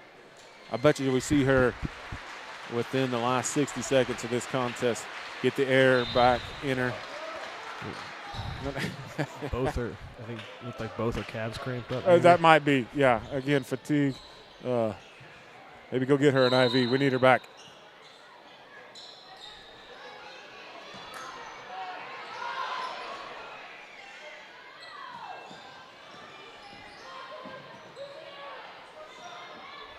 So if you're Canton-Galva, Angie Linder just missed 2 free throws.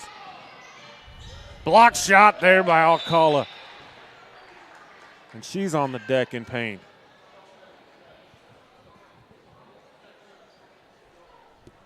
We need some pickle juice, Coach. Yeah, we probably do. Need some pickle juice in the Gatorade bottle over there. I think we got some cramping going on. Hey, the ladies are playing their hearts out. 32 minutes is a long time. Especially when you haven't done it, and especially when they're playing as aggressive as they are right now. Again, if I'm the Eagles, Linder just missed 2 free throws. I'm holding her. Never mind, I'm trying to get a steal. Pearson able to come up with it. Going to get a foul here. Going to put Brecken at the line. So you're trailing by 6 and able to get some points with the clock stopped. Exactly what you need. That foul, I believe, was credited to Bailey Rapp, her 3rd personal. Excuse me, that one is going to go against number 20, Abby Worrell, her 4th. So the only one in real foul trouble with 1:44 on the clock. The front end of the 1-on-1 is nothing but nylon. Brecken Pearson gets it to 5. Got a chance to get it to 4.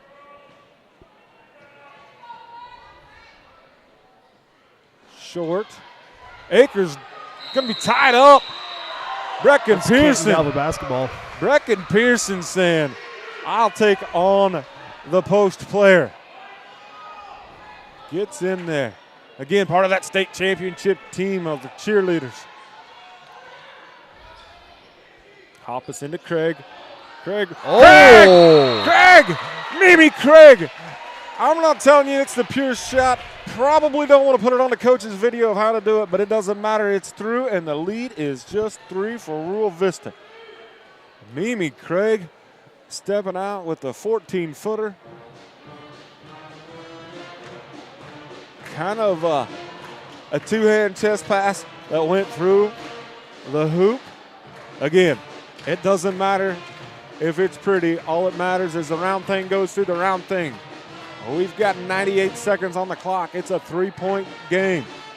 Credit to this Canton-Galva very young basketball team. 2 seniors on the bench basically the whole fourth period, being fouled out, battling back in here. We got cramps all over the place. We got a basketball game. 32, 35, 138 on the clock. Trinity Espinoza, Mama Espinoza over there rubbing some calves. Get some icy hot. I don't.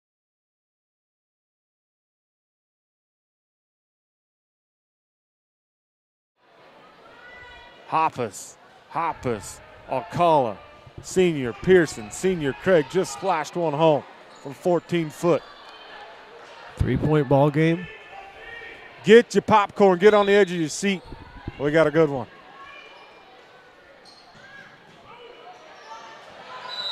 Five-second count. We got a timeout. We got one ref calling 5. We got another ref over here right by Coach Hensley giving them the timeout. Great defense. Great defense. What about these Lady Eagles? This is awesome, baby. Let's take a look at Mimi's shot again. Well, let's just watch it go through the hoop, okay?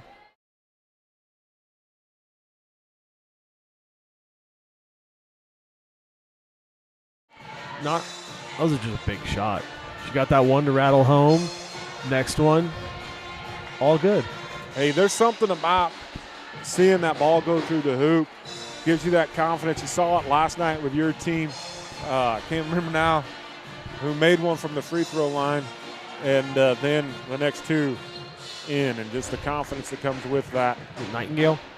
Yeah, there it is, yeah. He had some big putbacks down the stretch for us, too. You're 100% right. And you can just see his face, right, when that old grin came on. Here's Trinity Espinoza. She gives her coach a shake, says, yeah, I'm all right. But you saw his face when that one splashed home. He's like, yeah, I know how to do this. Tough D you hear from the home crowd. Lobbing it in. Shot here, not probably what you want. Akers adding to that double-double in rebounds.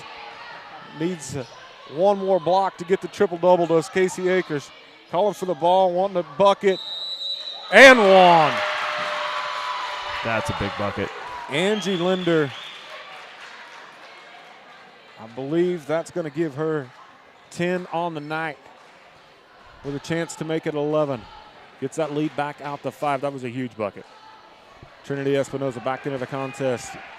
Got rid of the cramps. Unfortunately, we all know those are easy to come back. Yeah.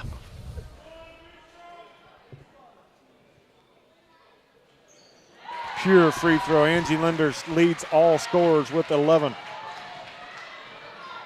Need a quick shot here to the Eagles. 70 seconds to go. Tough feed there. Gonna get a foul. Hey, we like to see this.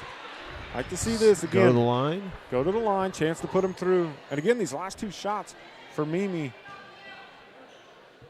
She's thought the foul was on her. The last 2 shots that Mimi's put up have went through. So that's got to help her confidence now as she steps up to the line. The lead is 6.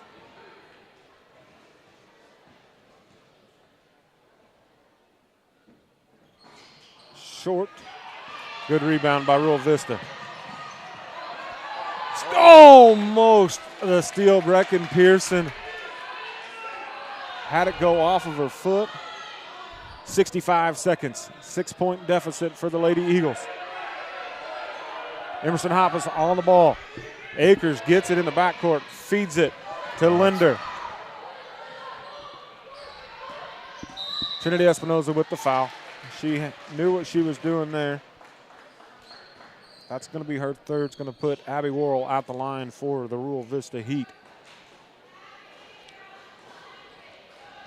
Just under a minute to play.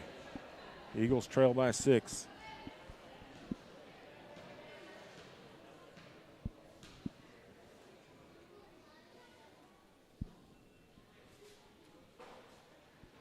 First one's off the mark. This Eagles defense created a lot of turnovers. However, they're mostly out of bounds turnovers, unable to get a run out situation. If they can get that created into run outs, look for great things from this defense. Offense just a little bit of a struggle right now. Second free throw coming.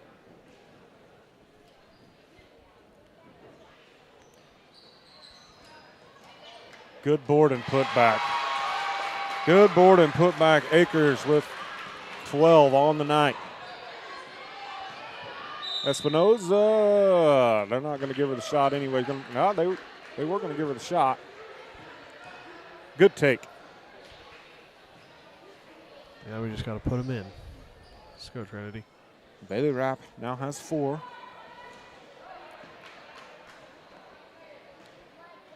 Eight-point deficit. 47 clicks on the clock. I've got 2. They called it on the shot.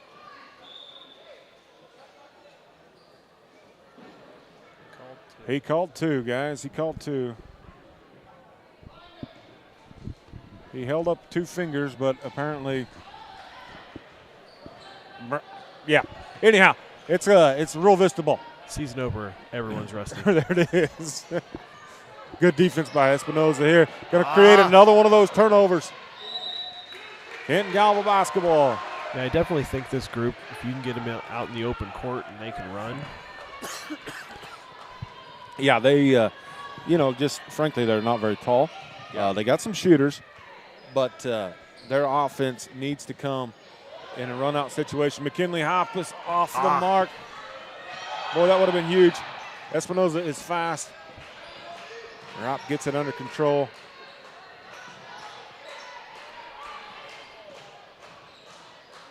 Gonna need to foul. Gonna need to foul if you want to extend this game. After the ball was gone, they go ahead and credit McKinley with that foul. Just her first. That's gonna put Shaylee Sanford at the line. 20 seconds, 8-point deficit.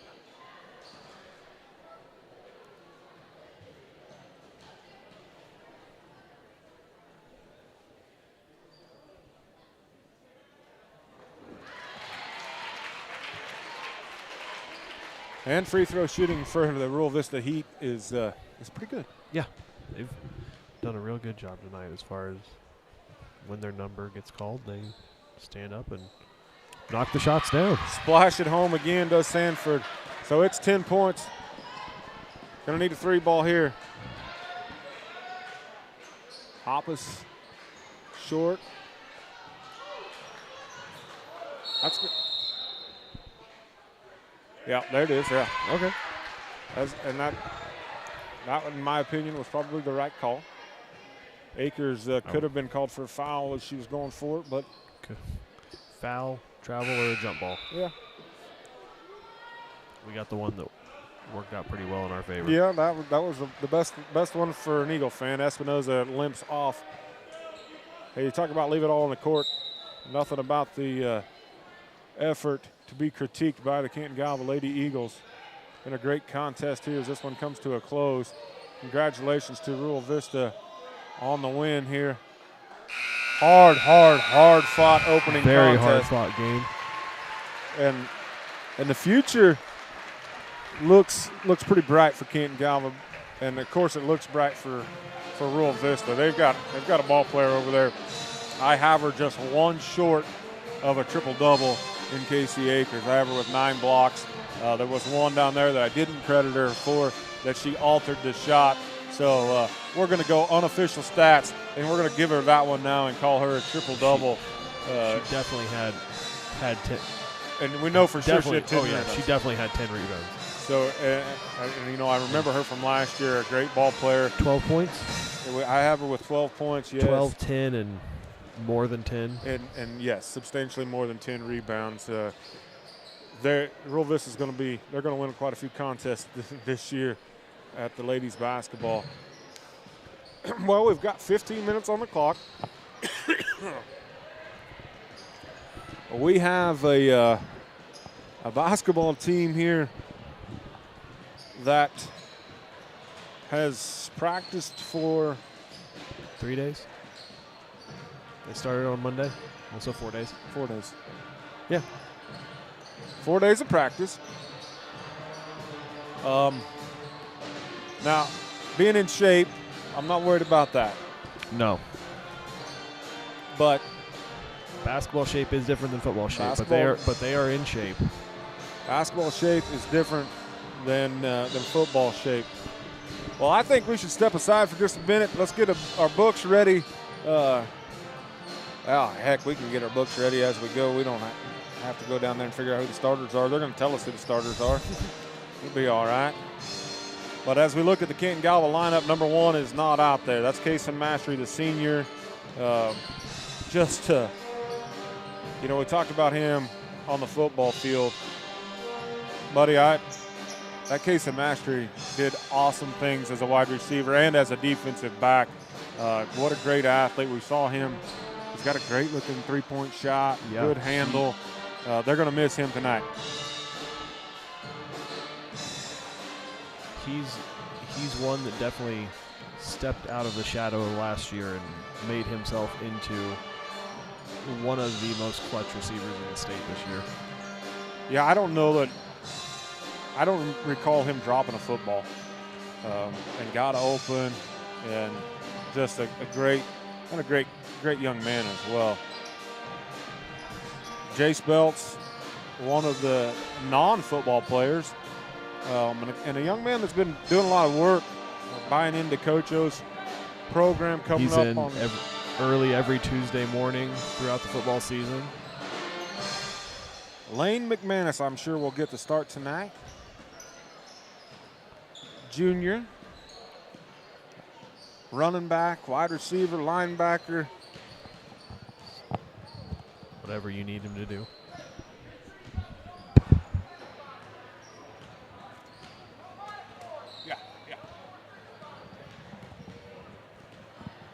Yeah.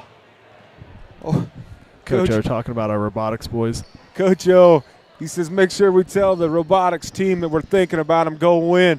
How about that? The Nationals, making it to Nationals as competing against all levels throughout the state, top 4 within the state, making it to Denver to compete at Nationals in the robotics. Talk to us about that, because I don't know, they didn't have that several decades ago when I attended class. Well, I actually did it for a year when I was in high school.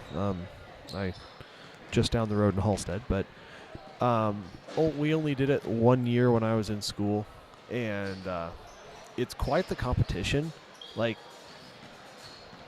And there are places that Wichita Homeschool takes it very, very seriously, and you sort of get a problem basically you have to solve. You have to build a robot to do X, Y, and Z. And this year they have to basically put another robot, a couple pieces on another robot, and then make that robot do things. Have their robot control the controls of the robot that they built. And they did it, and I was texting Coach Tyler O'Connor throughout the day, asking how they're doing, checking in, because it is something that I'm interested in. Those boys are, because they're all football players, right? And you look at that group and you're like, wait, they don't look like kids that would be in robotics. Let's just say that. Are you saying they're jocks and not dorks? Is that what you're trying to politically correctly say that I did not say? Yeah. Yes. Okay. Yeah. There you go. Go ahead. And throughout the day, we're right there, we're right there, we're right there, and I get the text message, we're going to Denver, and I screamed in the car and was very happy, because that's something every day here at school you hear, road to Denver, road to Denver. And it started off kind of a joke, and they spoke it into existence. And the other 3 teams that qualified are Wichita Homeschool, who qualifies basically every year. And their cheering section at the robotics competition is impressive. Right. They got bass drum, pep band, the whole thing, you know. It's very impressive what they do. And then the other 2 teams that qualified were Garden City and Valley Center. Yeah, so obviously a lot larger group to pull from. So, yeah, we're super excited. And, hey, shout out to the Canton-Galva community on that 50-50 raffle, raising some quick money to help get the robotics team out to Denver. So great things happening here at Canton-Galva over the last couple of 3 weeks. You know, saw the football team fall 4 points short to Axtell, the eventual state champions. But a great season. This group of seniors, I saw a statistic the other day. This group of seniors, their high school football record, 44-4. That is very impressive, and there was only 4 games that they didn't play in. Right. Like, yeah, all the game they played in every single game but 4. So that extremely impressive group of young men. We're going to see some things tonight. Jet Vincent is on the roster. I haven't seen that young man play basketball, as well as defensive player of the year last year. And this year. That came out today. Did come out and did so by being hurt, too. You know, we saw him not play in several games. But the young man holds the record for interceptions, also holds the record for interceptions returned for touchdown. Those records are across all levels of high school football in Canton-Galva, in Kansas. And they gave the offensive player of the year to Isaac Detweiler of Axtell. Both young men won said positions last year, so congratulations. And again, congratulations to Axtell. You guys have a phenomenal football team. It's basketball season, but I'm not saying that this is a football school, especially with the athletic director of O'Connor and the head basketball coach. But it was a heck of a run by these seniors. And again, Jet Vincent out here just signed with Colorado State to go play football at that D1 level at Colorado State. So a heck of an athlete. Be interesting to see what he can do. And then Leighton Whitty is able to play, I believe, correct? He can't play until after Christmas. Okay. But so I didn't get a chance to see much of the JV game because I was over in Galva at practice. But heard he's quite an athlete, and so he's a junior, so we'll get to see what he can do on the football field next year, but hopefully get to see what he can do on the basketball court here in a couple weeks. As we hear the pep band in the back, again directed by Miss Megan McKenna, does an awesome job with them.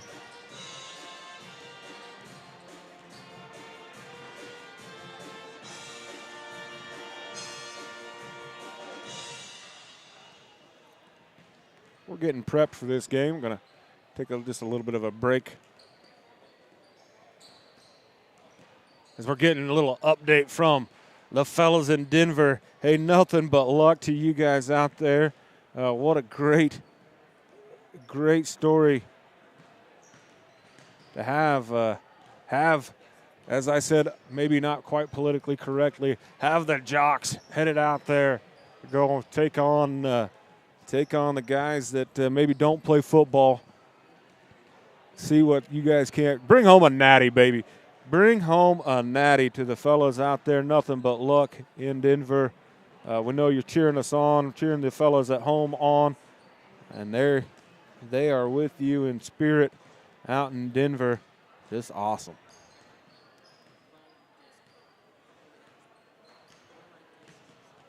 Again, I'm trying to do 2 things at once as we try to prep for this next game.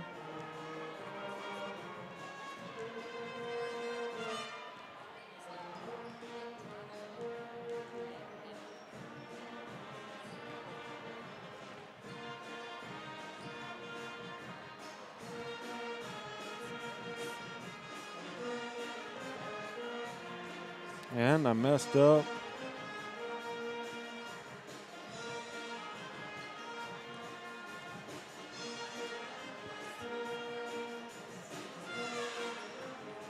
Hey, we want to give a shout out to one of our great sponsors of all things Canton-Galva Athletics, all things Canton-Galva community. I'm talking about my friend Joe Allen at Canton Lockers. Christmas is not very far away, and if you want to impress the family, if you want to make Christmas something to remember, eat beef, baby. Eat beef, buy that steak from my friend Joe Allen at Canton Lockers. I promise you, he will not disappoint you in the beef that you buy from him. And your family, well, they will love you for it. Go buy you some steaks, get you a whole loin, make a prime rib. Do it. Buy it from our friend Joe Allen at Canton Lockers.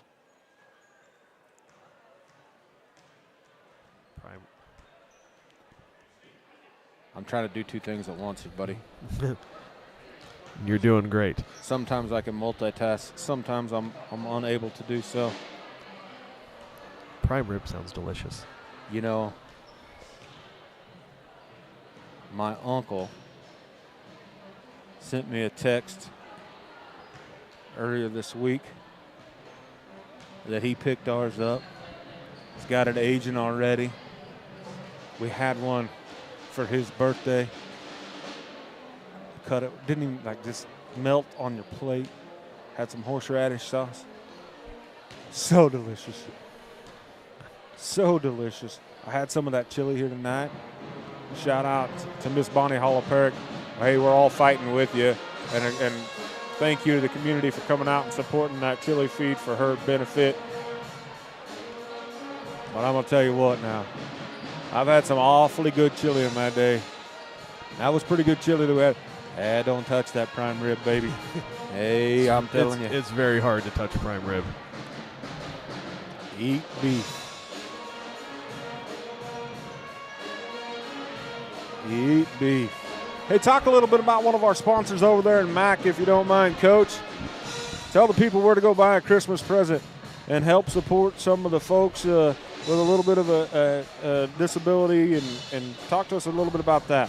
Yeah, stop by Sunflower Mercantile on Main Street, down right off of the intersection of Main Street in Kansas.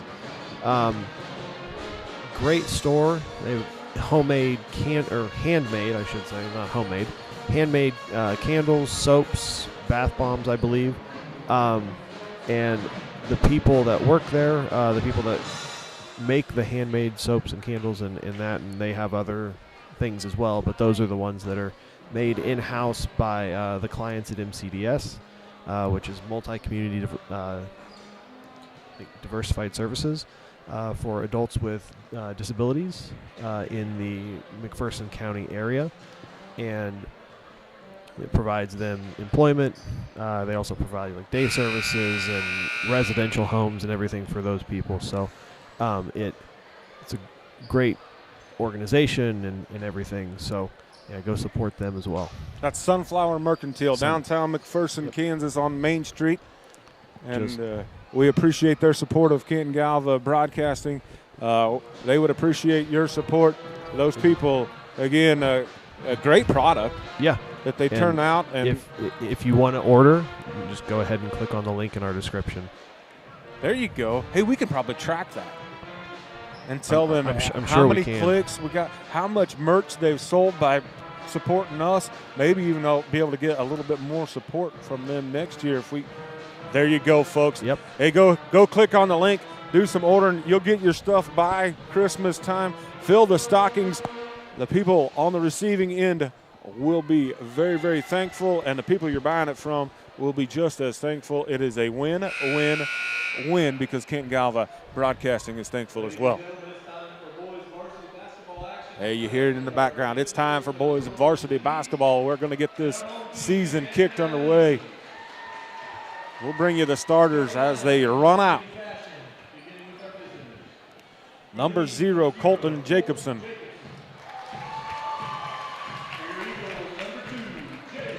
Hey, we talked about him putting in the work. He's going to get rewarded for it. Jace Belts, just a sophomore, going to get the start. Number 2, Cole Reedy. He's a freshman. Lane McManus, the calf roper, football player. Long arm of the law right there. That man plays much taller than the 5'10 frame that they've got him listed at. Number 5, Parker Stillwell. And number 5, Walker Nightingale for the Eagles. Nathan Trainer, number 10 for the Rural Vista Heat. Hey, my man Wyatt Collins, number 23, going to get the start. I like that dude. Number 23, you know, it takes a big man to put on number 23, Jason Elson for Rural Vista. And number 24, Jet Vincent, showing off the hops right there.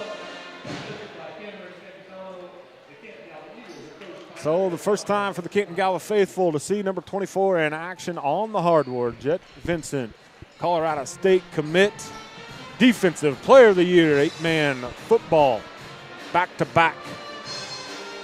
He holds the title for interceptions all by himself, holds the title for interceptions returned for touchdown all by himself. Number 24, Jet Vincent. They talk about interceptions returned for touchdown. No, just interceptions, I believe.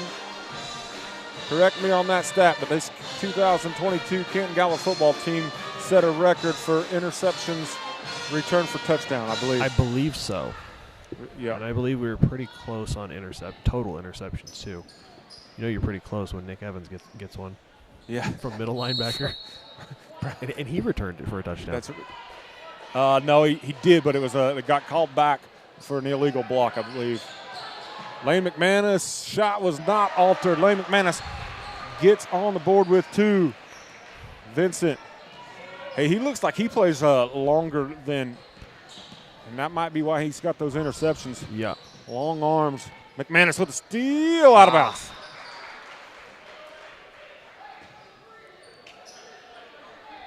Man, Coach O looking sharp over there. Yeah. You're going to have to step your game up, Kaufman. Yeah. Maybe not. I don't own one of those. Well, I guess technically I do. It just doesn't fit anymore. I understand that. Rebound's going to be to McManus. That shot was just a little bit strong by number 5, Parker Stillwell. McManus with the basketball gives it to Belts. Belts at the top of the free throw line off the backboard. Collins with a big rebound. Out to Vincent. Vincent over to McManus. McManus short. Rebounded by number 5, Stillwell. Stillwell fast up the court. Showing off the handle.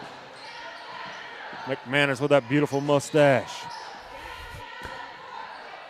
Stillwell with the long ball. Good Beautiful.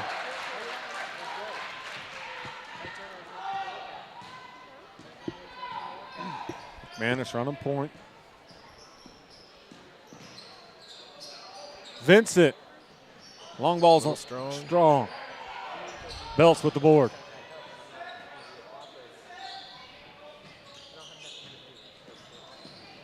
McManus all the way. Tough one again in traffic. He has a knack for just getting the ball up and finding a way to get the shot off.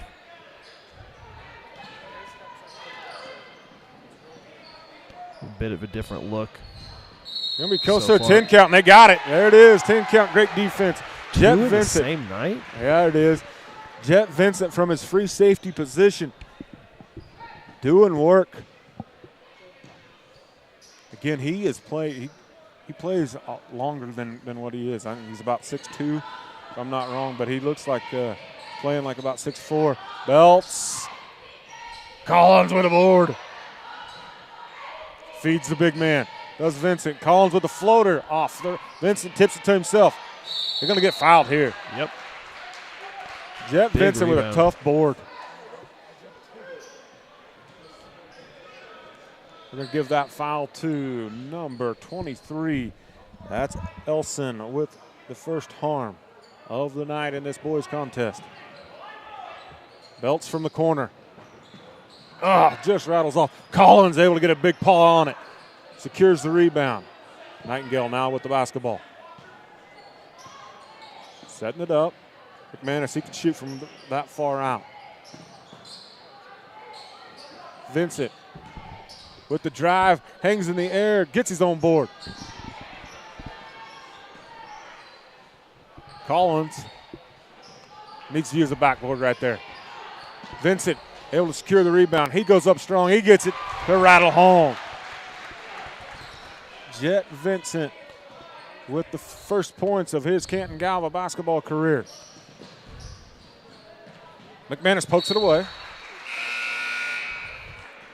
Nice job. Dude, if I could grow hair like number 33, I would. Caden Carpenter in the game. That is impressive. It is. Vincent pokes that one away. How old's he? Sophomore? He's a sophomore. Okay. Way downtown. Jet Vincent skies above everybody else. Grab that board. With the hesitation move, goes to the left hand. Collins right there with the putback in the board. Gets the rebound again. Pogo, Wyatt. Pogo. Now they're going to give Wyatt with the harm. So that's his first personal. Wyatt's doing work on the glass. Yes, he is. Speaking of growing hair, if I could grow hair like his, I would. Does Andrew still have his? No, he just he got her trimmed off a little too tight, though. Vincent with the steal. Nice feed to McManus, again in traffic, and it doesn't matter. He's got 6. Timeout here. Looks like Coach O'Connor with the timeout. Preston Minson about to check in, it looks like. That man's got a solid beard. It's better than ours. I need to grow mine back out. His is still going to be better.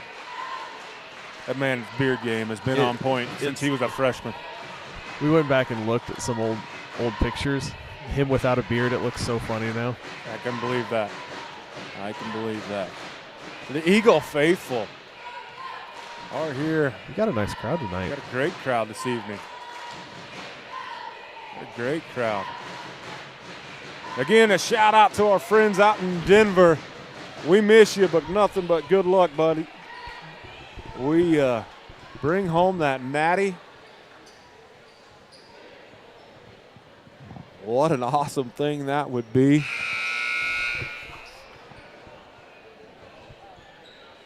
We saw the cheerleaders out there. We only have 3 tonight. I don't know where the 4th one is, but they are recently crowned state champions. State champs. I don't see our cheer coach here either. And the man with the long arms, Lane McManus, feeds Belts. Jace Belts. Buckets. That's set up by Lane McManus's long arms.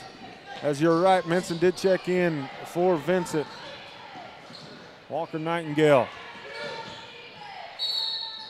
No shot. Going to get a push against Minson. That's going to be his first foul. Calling it on the ground. You're not playing nose guard anymore, Preston. Right. Different sport. Congrats to him as he's starting to get several looks at that Saturday level as well. Couple local KCAC schools from what I heard. Yeah, Walker Nightingale with the rebound. Pushing it up the floor. Goes baseline, a little strong for Collins to handle. That baby was hot. 3 ball here. Minson not paying attention. Another 3 ball. Walker Nightingale altered that shot. Rebound there. Going to go off of, hey, heads up play. That was Nathan Trainer with the rebound. As number 30, Grant. I may mess this one up, and I apologize if I do. Eskeldson checks in. He's just a freshman. Long human is he. Yeah, he altered some shots last year. You're familiar with the young man. This group of freshman boys for them was runners-up in the league tournament last year. Vincent back in. Little brother Noah comes in for Wyatt. Again, much kind of like the girls' contest. See mass substitutions here likely for O'Connor and the CG boys.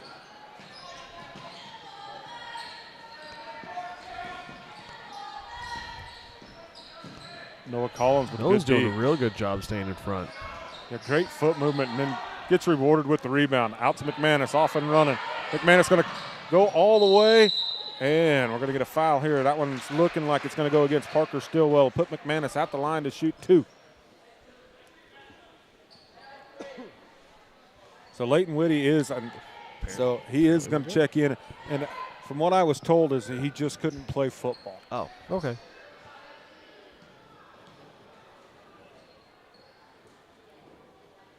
McManus, left-handed. Not upset. Whitty checks in for Belts. He's been a good addition so far to the classroom. Enjoy having him in class. Hey, that's important.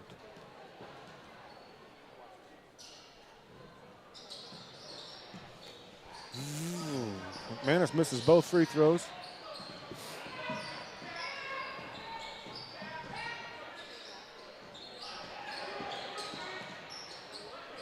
Whitty pokes that one away. Oh. Couldn't quite get a hand back on it. We're going to get a foul here. I don't know who they're going to give that one to. It's going to put Cole Reedy at the line. They gave that one to McManus.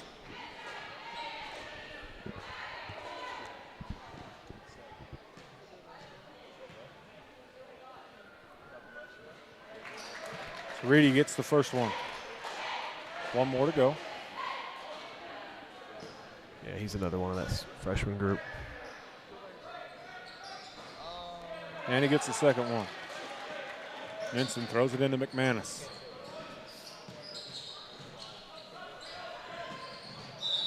Going to have a blocking foul here, and that's going to be charged against Cole Reedy. Man that just made the free throws commits the harm. A third personal charged to Rural Vista to match Canton-Galva's 3 fouls as well in the early goings of this contest. McManus to throw it in. Needs to do so in a hurry. Preston's got that shot. Gets his own rebound and put back. He's going to be fouled and put at the line. Really good effort from Preston. Yeah, kept that ball up high and went right back up with it. It's going to be at the line to shoot 2. His ball handling has improved so much over the last 2 years. He works on it, and you know he wants to get better at it, and he just does, you know? Yeah, admirable. Yeah, and a good young man always takes time to talk to the youngsters. McManus, again in traffic with somebody on him, doesn't matter. Able to power through it again. He's got those Vincent with an interception. Euro step, a little strong. Minson poked that one away, and the first time McManus missed from down below. Shot, Noah. Noah Collins, though, able to get the put back. Trap. Three-pointer here by Trainer, off the mark. Tracked down. Rural Vista with the ball and the take short. But again, another rebound. That one's going to go to number 30, Eskildson, and he's on the board. 2 minutes remain in this opening period. Canton-Galva 14, Rural Vista 7. McManus with the take, and he's going to be fouled. They're going to give that one, I think, to number 5. Yeah. So Stillwell picks up his second personal. They're going to call it on the floor. Wyatt Collins checks in for Minson.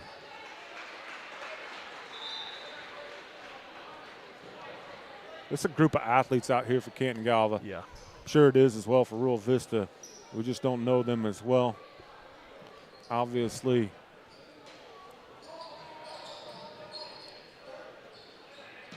McManus able to inbound it to Jet Vincent.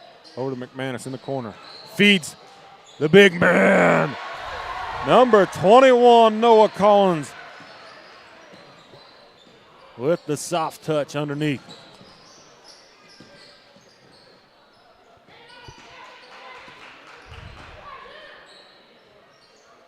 Eagles look to be going man-to-man.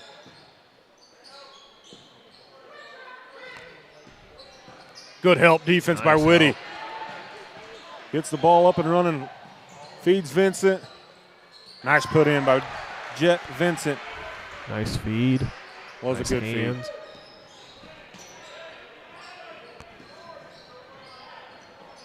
Oh.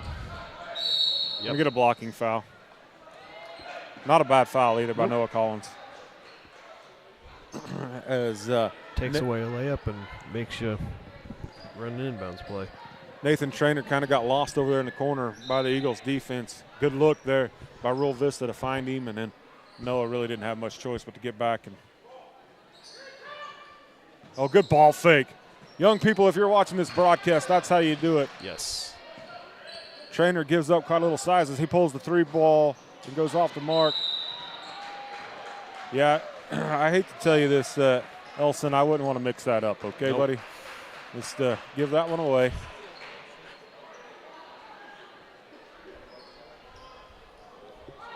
Appreciate the aggressiveness by him, and the coach recognized as well. Says, "Hey, how about you come over here? You don't want to do that." Wyatt has been a man on the glass so far. That's because Wyatt's a man. Okay, there's a lot of human right there.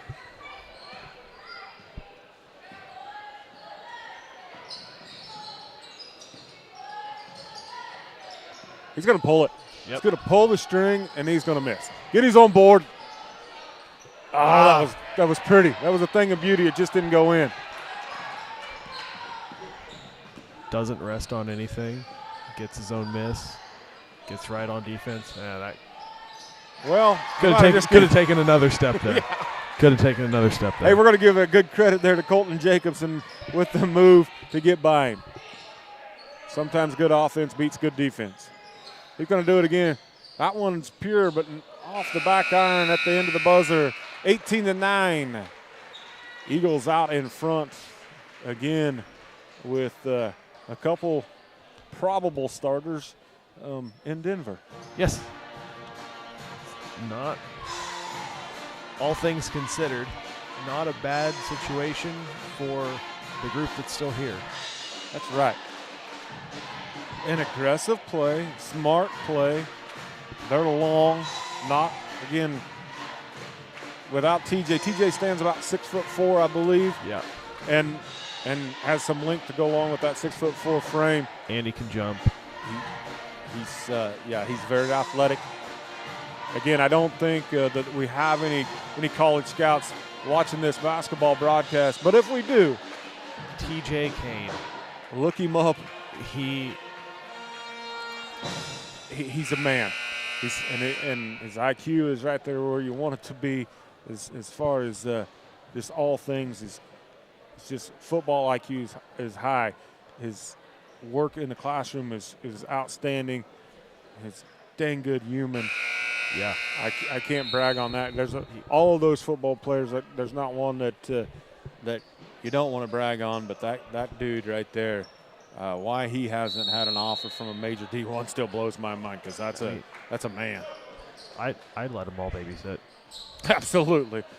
I got a daughter that happens to attend this school, and as a dad with a daughter, there's some you don't want your daughter to bring home, and there's some you're okay with. Gonna have a foul against McManus here. It's gonna be his second. One more, and they're gonna be at the line.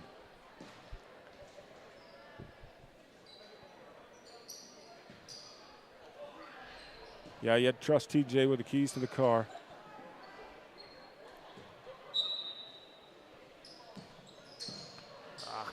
Good move again. Alongside. Good move again. That's Nathan Trainer.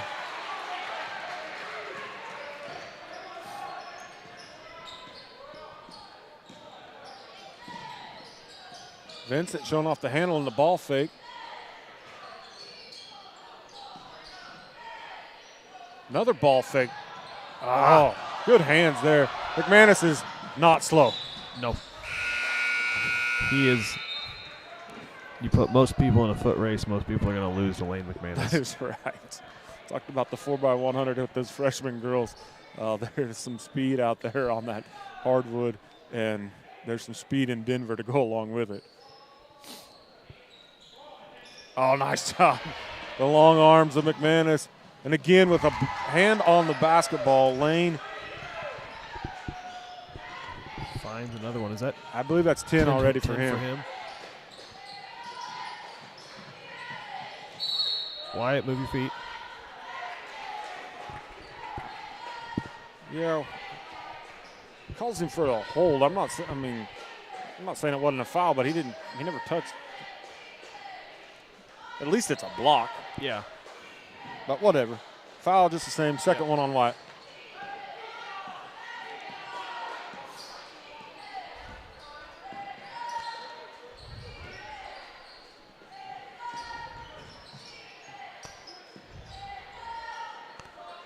Long ball.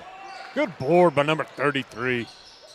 And then the baby J from behind the glass doesn't fall for him. Walker Nightingale from the corner. Strong. Talked about the rust because last year McManus is a menace. Yeah. It was really fun to coach him in junior high because he was just a turnover creation machine. He is so long and deceptive. And deceptively strong. Like, he doesn't look like someone who would finish well in traffic. And he does extremely well. Yeah, on full showcase here tonight. Walker with the behind the head feed to Vincent that doesn't go.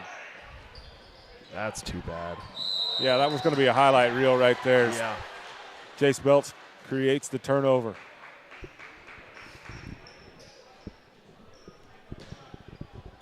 Yeah, if Vincent's able to finish that, that's going on Twitter. Yeah. I got it. I got the replay keyed up and ready to go. Oh, they're going to get Collins. Collins is going to pick up number Trace. He's going to go sit over there by Coach Teddy Rigger. It's a little over anxious.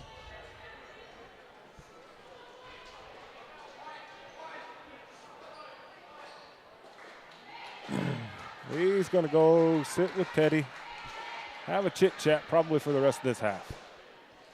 He doesn't want to talk to Ted. He's going to sit on the end of the bench. Caden Carpenter with the shot. Free throw. He's going to have a lane violation.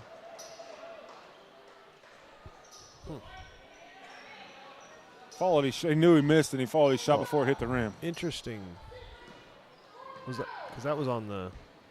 No, he was back here. Yeah, it was back on the floor. 1-and-1. Yeah. So what? Oh. Big man showing off some hands, but McManus doing what McManus does, make buckets.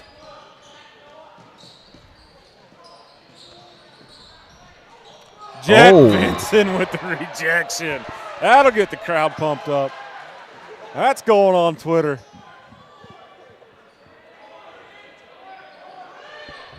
Steve Harvey likes to talk about that's going on YouTube when you say something silly on Family Feud. Nothing but net. Shot. Cole Reedy, 3 of his own. He's got 5. In Canton-Galva Broadcasting, you do something special. You're going on Twitter. Nice board by McManus. Get a foul on the hardwood. Going to put McManus at the line to go 1-and-1. See if we have time to.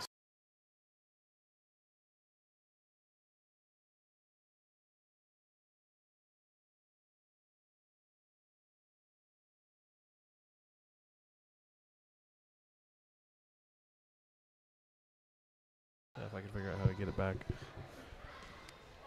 I need to set up more hotkeys, but the southpaw gets the first one to go.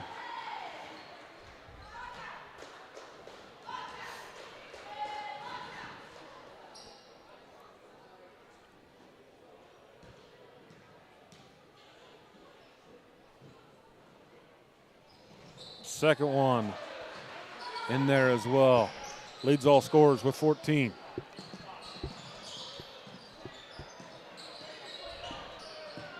Good handle here, but Vincent able to get it stolen away. Nobody corrals it until number 2 feeds, and a foul on Noah Collins on the shot. That was Cole Reedy able to get the basketball, and a beautiful feed to Grant Eskildson. who will be at the line to shoot 2.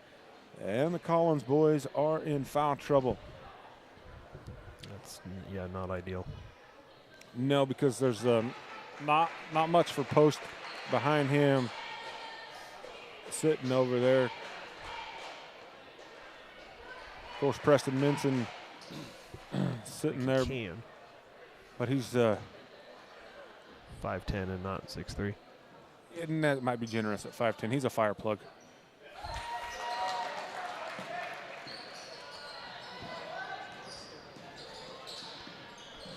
I claim 5'11" on a good day. That's what cowboy boots are made for, okay? McManus again in traffic. Miss. This is this one. Tate was able to get the rebound.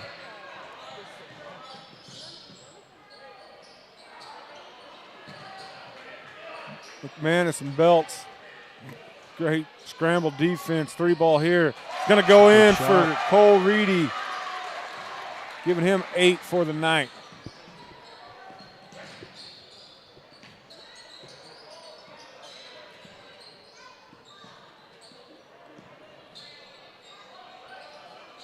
Vincent feeds McManus. McManus with a tough look there to Noah Collins. Out to Jace Belts.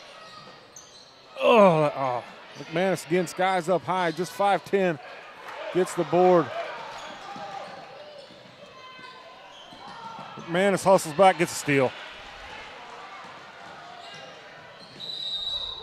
We're going to get a travel here. Tries the Euro step, didn't work.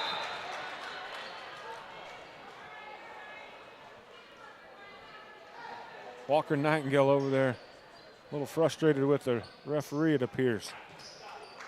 Maybe he was just asking him how his day's been. Thought that was going to be a foul, but it's not, and we play on.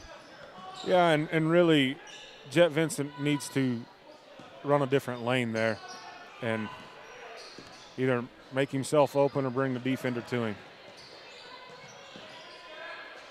Another 3-ball. This one's going to go out of bounds.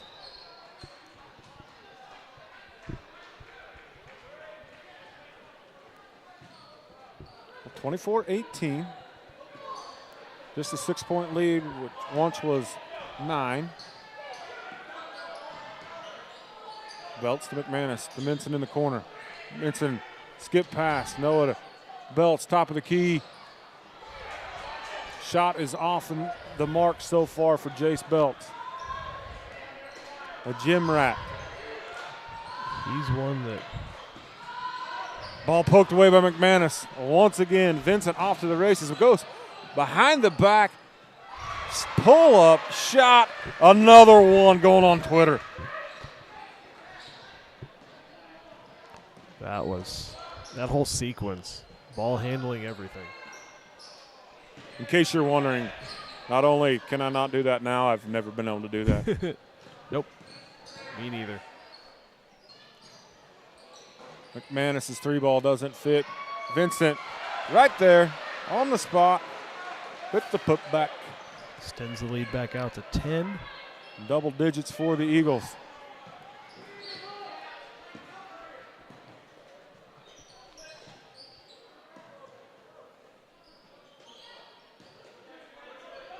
That's deep.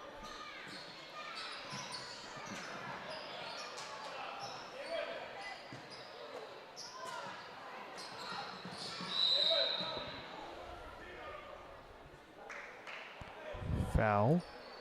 Who are they calling that on? They're calling that on McManus, and that I would lose my biscuits if I'm Coach O'Connor. That's a loose ball, 2 guys going after it. Obviously, we are a home broadcast, and again, if you don't like what you're hearing, just simply hit the mute button. It's okay. We won't even know. But that's 2 fellas going after a loose ball on the hardwood. Both guys have a right to it. He didn't push him out of the way. Yeah, that's a tough one to swallow. Yeah, it's a tough situation always when that happens.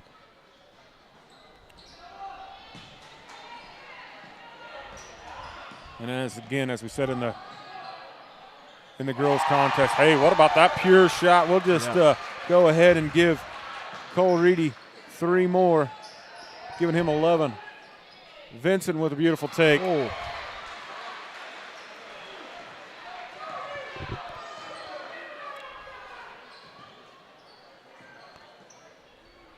Coach O'Connor doing his best Bruce Weber impression over there.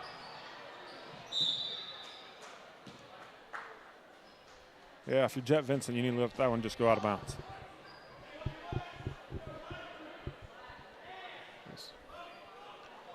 148.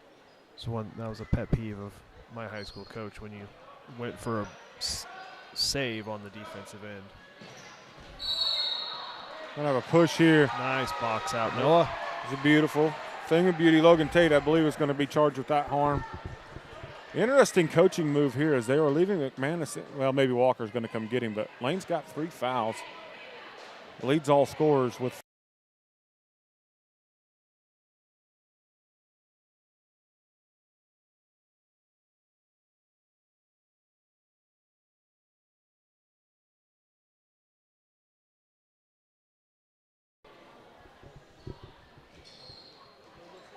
Misses the front end of the 1-and-1. Stay in front, move your feet.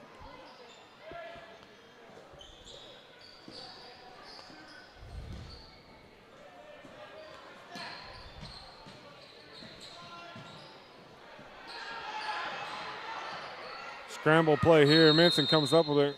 O'Connor calls a timeout. Timeout. 30-21. 79 seconds left in the opening half of high school basketball. It'll take me a minute to get rid of the football.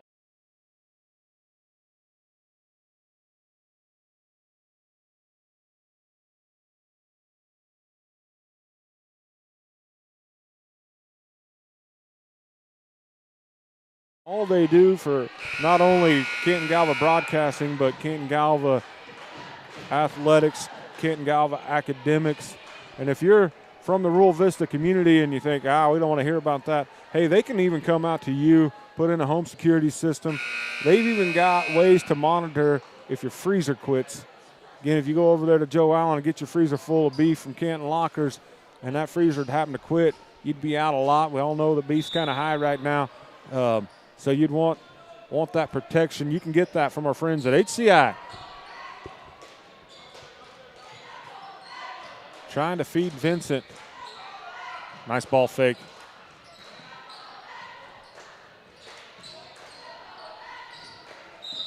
Going to have a moving screen violation against number 35, Preston Minson. That's number 2 for him. So the big fellas stumbled back, and they're going to get you for that.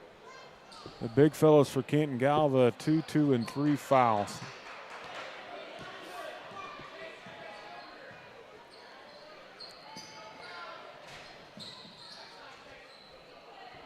It appears in the 3 days of practice that these fellas have had, they watched the video of Bobby Knight, how to perfect the ball fake, though, for Canton-Galva. Stays on his feet, does Minson there. Doesn't go for 2 ball fakes.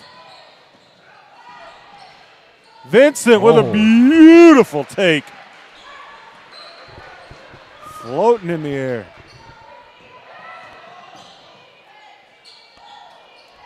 Nice board, Preston. Great rebound. Hit it, Walker.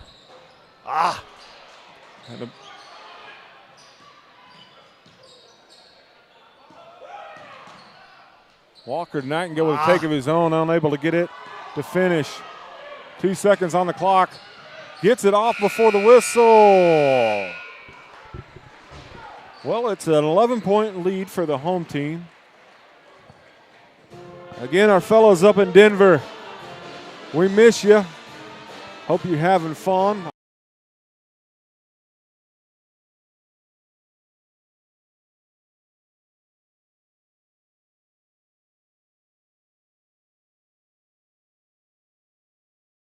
What it was, I looked at all the stuff, all the itinerary for them and everything.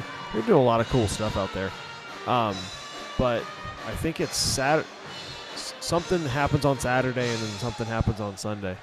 And then they get back Monday and they play a game that night. Oh, that's if they don't get snowed in. I hope not. No kidding. That would not be a lot of fun. That would not be. Well, what are you going to say if you're Coach O'Connor and Coach Regier at the halftime? Well, we're up, so that's a plus. And just more of the same. Wyatt put about 5% off of the aggressiveness. But other than that, I mean, they're playing hard. They're playing pretty well for being short of practice time. You can tell that, sort of just get right back into it. A lot of returners on the team, and so they know the system and everything like that. So overall, as long as they keep doing what they're doing, I mean, you got to be happy with 32 points in the first half of the first game of the season off of 4 days of practice. Absolutely. McManus does have the 3 fouls, but leads all scorers with 14. Vincent's got 12 for Canton-Galva. Noah Collins has got 4, I believe. That makes up the scoring for Canton-Galva. Jace Belts has got a bucket as well. Cole Reedy leads Rural Vista with 11. And then Parker Stillwell and Grant Eskildson, Nathan Trainer, and Colton Jacobson have all put in some buckets as well. So it's 32-21. Jace with 2, Lane with 14, Jet with 12, Noah 4. Yeah, so, obviously points off of turnovers are key. And we've seen McManus and Vincent create several turnovers. But to me, it's kind of like McManus running the football right up the middle. You mentioned it. He doesn't look to be a beefy human. He's not a beefy human, but he is strong. He is very, very strong. And it's just all it's just all right there, and he has a way in space where he just kind of he can contort and bend his body in ways where, especially once he gets in the air, I've seen him go up and almost lean back in the middle in midair, and then arm comes out and up over the top of the rim, and it's I don't, as someone who's not that athletic, right? I have no idea how he did that, and I am always very impressed when I see him do it. But just finding a way to get the ball to a place where he can finish, and he as well is not shy about going up and getting the ball in a crowd of people, bringing it down, going right back up. He finishes well through contact. Around the rim, he does everything you need him to do. At least half of those points were highly contested with a hand on the ball going to the rim. Yeah, he hasn't taken an easy shot all night. No, the easiest one that he had was at the free throw line, and he missed 2 of those. Again, and back to the football, he ran so hard behind his shoulder pads right through the middle, and then you get him out in space, and you're not going to catch him. No way you're going to catch him once he gets out in space. So, and Vincent, hey, his debut, young man so far. Young man, you talk about body control. Yep. McManus has got it. So does Jet Vincent. He's got a nice handle on him as well. Finishes extremely well at the rim. Looks like he can get above the rim. Might see him rattle it a time or two here in this beautiful stadium. What a gorgeous, gorgeous, gorgeous facility we have here at Canton-Galva. Can't thank the boosters that make all this happen enough. Again, we can't thank our sponsors enough. You guys are awesome. Continue to support. Again, just like that 50-50 raffle for the robotics team, put that thing together, raise $1,000 in no time flat. They appreciate it, and we appreciate the community always supporting us. This is like the chili feed tonight. Yep. A great turnout for a longtime member of the staff here. Again, Bonnie, we wish you nothing but the best. We're all fighting with you. We got 5 minutes on the clock, Coach. We talk about another sponsor. We talk about the mayor of Canton. We talk about Tony Weedle, Ag 360. We all have to have insurance. Sometimes it's not fun. Every time that premium comes around, It's not fun. But if you want a guy that will look through your policy, get you the best coverage for that as cheap as he can, but not have cheap insurance, go see our man Tony Weedle at Ag 360 right here on Main Street in Canton. And we thank him again for his support of Canton-Galva Broadcasting and all things Canton-Galva Athletics.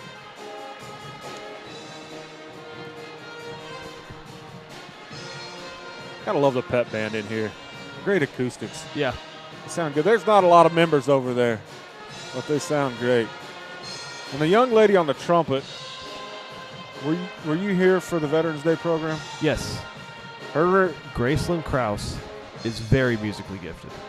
I'm telling you what now, she played taps, and taps is something that'll tug at a guy's heartstrings like no other, and she nailed it. And that is not an easy thing to play. Taps is easy. I'm going to say this. Taps is easy to play. It's hard to play well. Yeah. And she played it very well at the Veterans Day Assembly. Yeah, what is it, 3 notes? 3 or 4, something like that. I was not a good enough trumpet player to ever attempt it. I could move the keys, or the vowels, whatever you call them. I'd always move those and make the music teacher think that I was playing, but I didn't waste a lot of air. I got asked by my band director if I wanted to switch to baritone. Hey, dude, do you want to hold the sheet music? Yeah, that musically gifted is not something that's ever been uttered with my name in front of it. I can tell you that, or behind it, as Rural Vista comes back out of the locker room here, trailing 11. If you're their head coach Soba, what are you telling them before they came out of the locker room? Just a couple shots haven't gone in. You know, they're playing hard. They're playing well. They're a young team. They're very young. You have, I think we've seen at least 3 freshmen go out there. Reedy, Eskildson, and I think another one. I can't. Looking at the. Oh, I'm not finding it. It's my bad. But you have a lot of sophomores, a few seniors, but you have Reedy especially, who has, he's a freshman. He's leading them in scoring with 11. And, you're going up against a team that's pretty big. They're going to play hard. And last year, this game, I think we already had 60 points. And so you got to look at it and be like, okay, we played these guys last year, and it did not go well at all. And so you're in it, and that's the important thing, is you're in it. You can't, and you can't. Sorry, words are hard. You can't. That's why you're a history teacher. Yes, that's. My brain is mush on a Friday night. You can't think you're out of it. You have to go out there and, a couple breaks here and there. It's a 2-possession ball game, and then all bets are off, Yeah, and the 3 ball is the equalizer, mm-hmm. right? And they've had a couple good – they've made a couple nice 3 balls and had a couple other pretty good looks. So with that 3 ball, you're never out of it, and you're only down 11. And kind of a last little late-minute flurry by Canton-Galva put them up in the double digits again.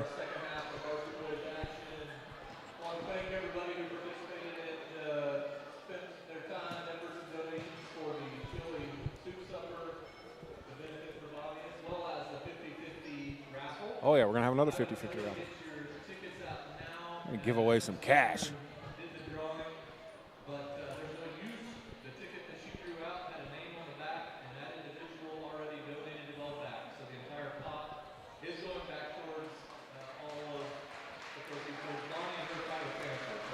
There we go. We had a 50-50 raffle with the chili feed. Might have been able to hear in the background there, and whoever the ticket was drawn out donated their share back to help Bonnie fight the fight. And again, we're all right there with you and wish you nothing but the best. Go ahead and kick cancer in the old fanny. We're going to get back underway. 16 minutes of basketball action coming your way. Excuse me.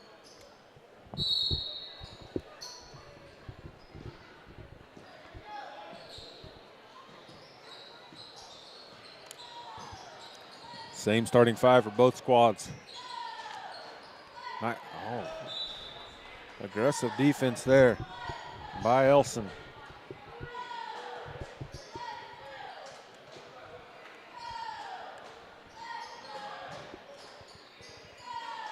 4 days of practice. There you go.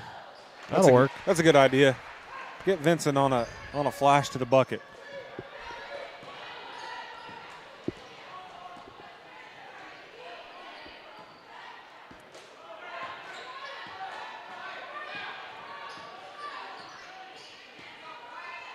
Well, Vista kind of appears maybe to slow it down just a little bit here. Open up this second half. Again, we talked about the 3-ball. If that falls, that would have been a good thing for the Heat. A lot of control there. Again, another corner shot. Off the back iron, another board. Put back. Didn't fall. Walker where Nightingale comes away with the rebound. Off and running are the Eagles. Vincent over in the corner. Ball fake to the rack. Floater off the front iron. Gonna have a jump ball here. Gonna have a jump ball.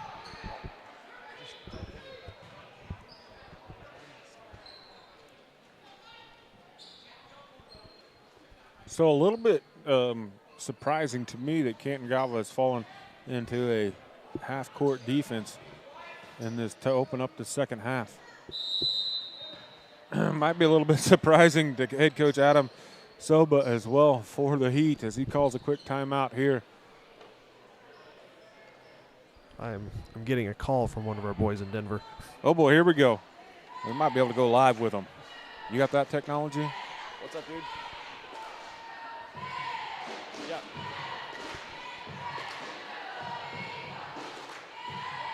What? 6 minutes, 44 seconds. That was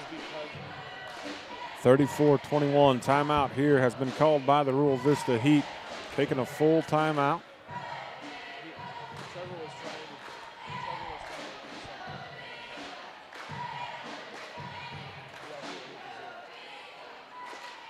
do something. I think we might be getting a little technical support from out there in the Colorado, or beautiful Rocky Mountains. Yeah, Did I mess something up once again? No, we didn't. Oh, that's a shock. Oh, by the way, competition is Sunday. Oh, sorry. There you go. Hey, you got a microphone, dude. Yeah, I suppose I should talk into the microphone, not the phone. Competition for robotics is on Sunday, and there should be a link where we might be able to watch it. There you go. Hey, go follow Canton-Galva Broadcasting on Facebook, more importantly on Twitter, and you'll find the link there. Hey, and for all you guys out in Denver, let her eat. Let her eat, baby. There we go. Good to hear from the fellas. Back in action. Game has slowed down significantly. Open up the second half. Another 3-ball, kind of like we talked about. Rural Vista to get back in this one. Going to need those 3 balls to fall, though. Going to have a jump ball here. That'll be Canton-Galva's basketball. Got to appreciate the fellas getting on the deck. Woody set the check in. Going to give Nightingale a break.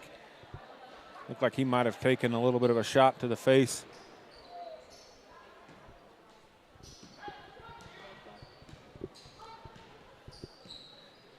If I'm Rural Vista, though, with McManus with 3 fouls, I'm going at him, trying to get him to pick up number 4. Vincent with the fadeaway, doesn't get it to fall. Nice rebound here. Off and running is Rural Vista. Good defense by Jet Vincent. Able to come away with the steal. Here we got a chance for it. Hey, his shot was altered just a little bit scared of probably where his feet were going to land. Talk about pogo. That's a clinic. We're going to get a travel here.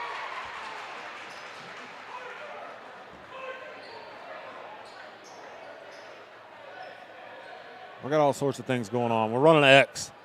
That I do know. Canton-Galva inbound play is going to be X. Jace Belts a little strong with the 3-ball. Whitty picks it up in a kind of a poor spot. Going to need a little help. Gets it from Vincent. Triple teamed. Somebody's got to be open. McManus is at the top of the key. Strong. Belts with the board. Back out to McManus. Reset the offense. Jace with the take. Out to McManus. He'll shoot.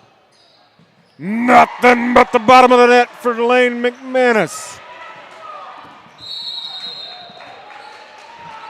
We're going to have a turnover here.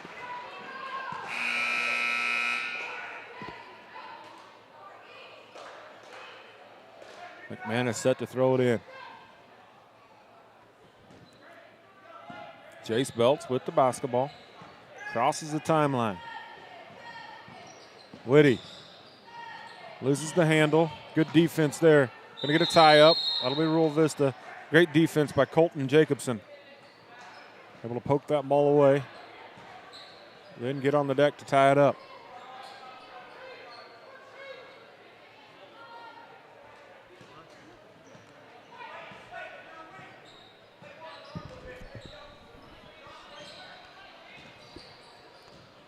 Nice job, Wyatt. And have another quick timeout here as the Eagles have stretched the lead to 16, 4:40 in the third. Second timeout in the early goings by the Rural Vista Heat. Well, we talked about it. We said the three ball needed to fall for them. It hasn't. No, it has not. And I was talking to our cameraman on the other side of the gym, but who made that last three-pointer for us? Lane. Really? Yeah. Wow. Yep. He's having a night. 17 so far. He told me before the game, as soon as this one's over, he's headed south. Yeah. Go watch the Cats play. I'm a Jayhawk fan, but that would be a good time, I think. I think it'd be a great time. And I will say, to my credit, I called K-State in the championship game in August. Attaboy. I think they have a I mean, Vegas has them basically as a heads up. I think K-State's getting 2.5, but it's being played. Nice hands there by Vincent. He's going to run this one down, pull it up. Belts, nice. They're going to get a call for a foul. There is number 23, Jason Elson. I think that's just going to be his first. No, excuse me, that's his third. Looking at the wrong line. Shot Jace. All that work in the gym paying off for Jace. Again, we talk about the Cats. Vegas has them 2.5-point dogs, but they're being played basically in TCU's backyard. Well, and they played them. Was the regular season matchup in Manhattan? No. It was in Fort Worth? Yeah. So, and that was 5 points? K-State gave up an 18-point lead at one point, but third-string quarterback was in, and I think if K-State was healthy, they're missing both DBs. I almost think K-State would be favored if, TCU, they're undefeated. They're ranked 4th in the nation, and they should be. That wide receiver they have is a stud.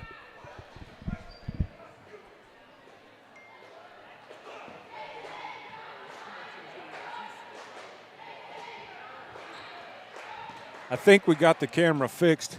We got the camera fixed, so we appreciate the feedback from out there as Collins picks up number 4. Yeah, that's why I had to go over there and tell Trevor to stop zooming in so much.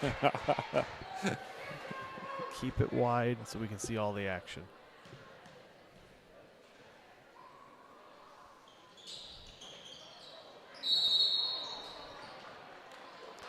Wyatt Collins with another rebound.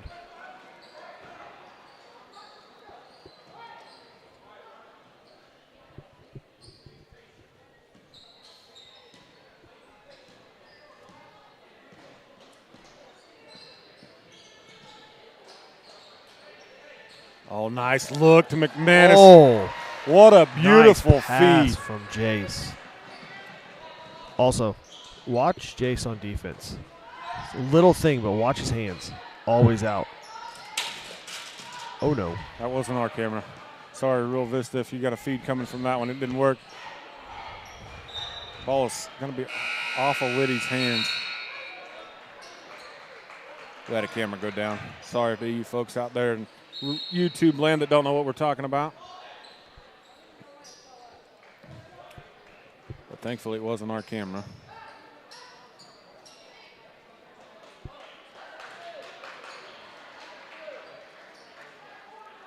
Vincent back in. Noah Collins, Jet Vincent out there at the top. McManus down low, trying to protect McManus with his 3 fouls. And you could tell Good there, finish. it was a good finish by the freshman, but you could tell McManus is guarding himself with those fouls as he did not even try to contest that shot.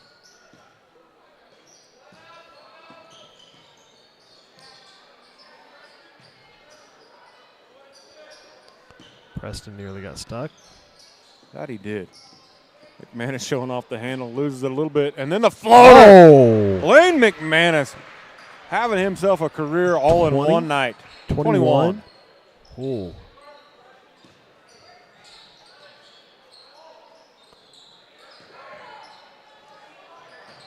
Ball is out of bounds. Canton-Galva basketball. That's a tough pass. Respect the effort, but that's a tough pass. It's a good idea. You can drop that in the bucket. He's at least 6'3", 6'4", so. Ace Belts taking his time, bringing it up the court. 5 out look. Preston Nice Minton take, with Preston. the left hand. Jet Vincent very aggressive with the defense. Yeah. 3 ball. Vincent with the board. That foul's going to go against Logan Tate. If you watch the World Cup, they call it a tactical foul. So you don't let them get the run out and easy. Yeah, A one-on-one. When I'm coaching, I call that a smart foul. Yes. That's his second. Tate's second foul.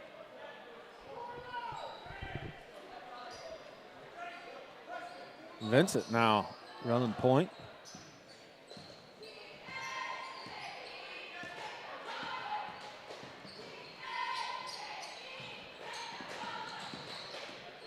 Oh, ball stolen away. Nice steal here.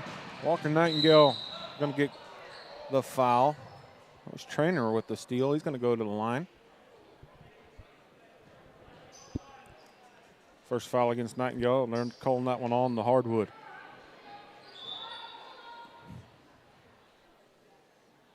Let McManus tie his shoe.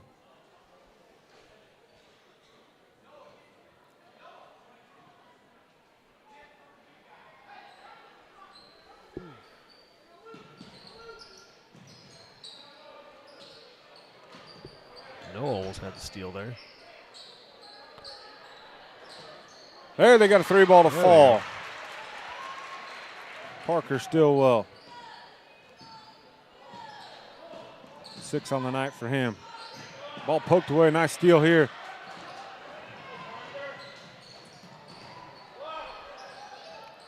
Hey, good putback. 5 was frustrated on that. Yeah. Just watched him kind of like just lay back down. Colton Jacobson with the putback there. A great handle. Oh, it doesn't get the finish, but it gets his own rebound. Still doesn't get it to go. 1:20 on the clock.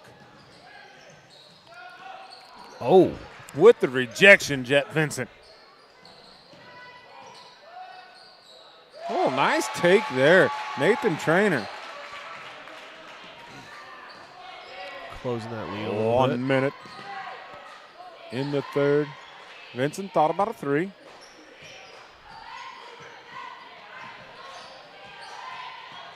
McManus backs him down, gets Vincent wide open. Nothing but the bottom of the net for Jet Vincent. He's got 17. Jet Vincent with the steal. 30 seconds on the clock. Casual. Extremely casual. Just a flip over. One shot coming here, I would assume, from Coach O. Get her down to about 10 and then attack. Never mind. Vincent from the corner. Collins going to track it down. Going to have a foul here. That foul is going to go against Jacobson. 11 seconds on the clock. 18-point lead for the home team.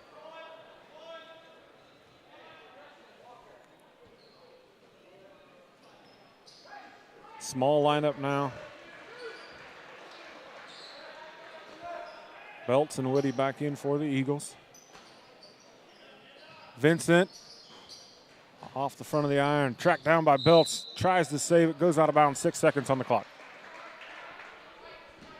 I like a little pressure here. I think just going to let him take it in. McManus going to pick him up at the half-court line. 3-ball coming, splashes it home. Good shot. Nathan Trainer. Yeah, I have to think that that's a lack of practice right there. Yeah. As let him throw it in uncontested, just 6 seconds on the clock, able to get an open look quick. And Papa Mo, I mean, it's not, that didn't completely move Papa Mo, but that sure helped that little break in action right now for the coach. Take an 18-point lead and cut it to 15 right there. And Eagles basketball coming out of the break. But that's got to leave you feeling pretty good to get a stop on one end, come back down and get some three-pointer at the break. Right, and furthermore, they frankly just seeing the round thing go through the round thing. Yeah. You know, they've saw a couple shots have went in now and get some confidence going for Rural Vista, see what they can't do with it. 8 minutes of basketball to go. Eagles 48, Heat 33. Foul trouble is Wyatt Collins with 4, McManus with 3, Jason Elson with 3 for Rural Vista. Reedy's got 11 for Rural Vista. McManus has got 16. Vincent's got 17 for the Eagles. So I was miscounting earlier. Darn, I thought he had 20. Collins with the left hand hits the backboard. McManus. Vista is out running. Helter Skelter.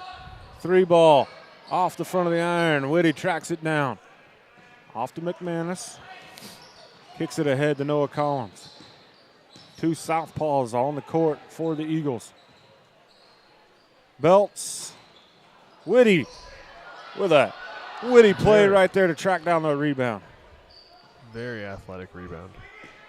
Yeah, and he read that out of Jace's hands, knew where that ball was going to go, got in position. Vincent showing off his athleticism. 19 on the night for him.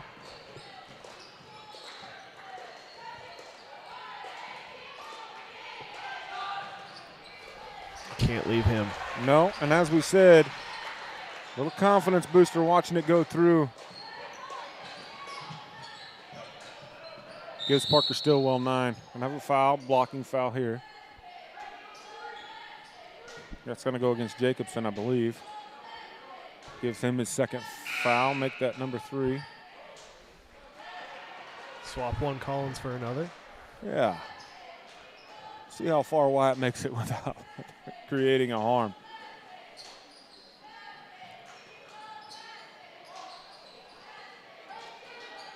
McManus is kind of lingering over there. Short.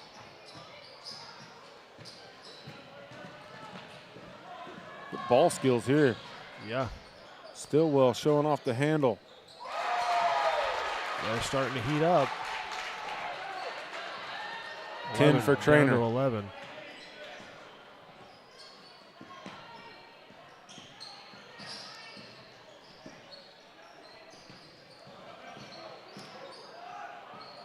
And McManus has cooled off a little bit.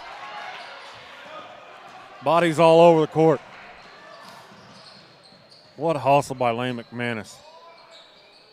That is a tough shot there. Jace Belts well contested. 2-on-1. Whitty, board, Jet Vincent, put back, Jet Vincent. 21. For the man with 24 on his back.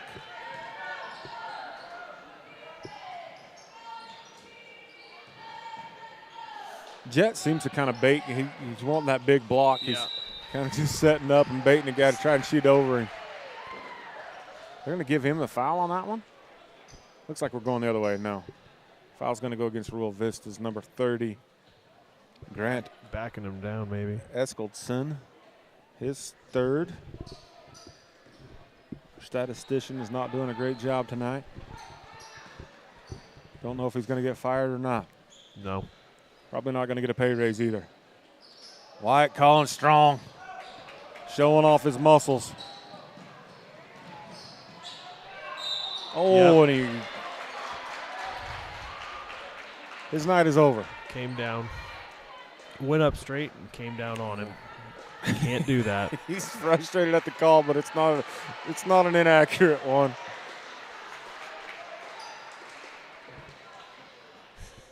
He's going to go sit in the pouty chair.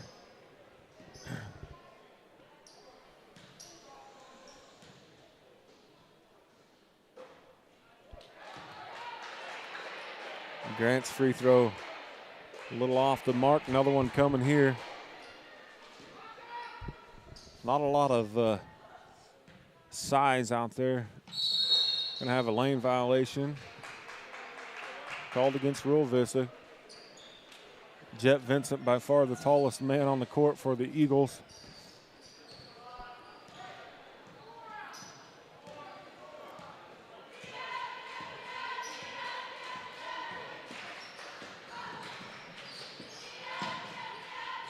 Good ball movement by the Eagles. I thought that one was in. Yeah, good Preston open look, tracks it too. down. Preston with a find. Jace Belts with an extremely tough shot there. Jet Vincent with a ball fake take. Off the That was glass. Soft touch. Kisses off the glass. It was a really good possession.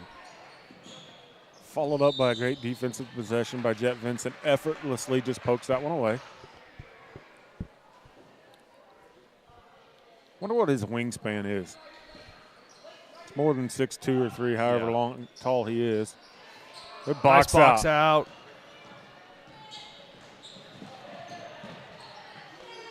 Oh, that was smooth. 25. That is correct.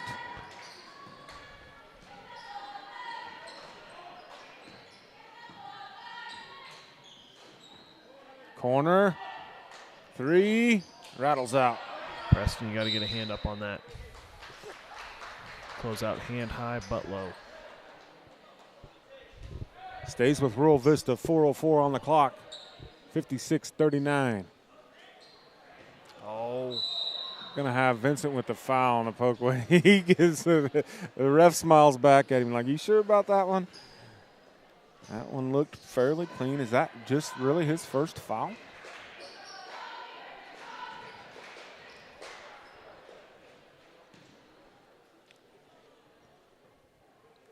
Yep. This is first.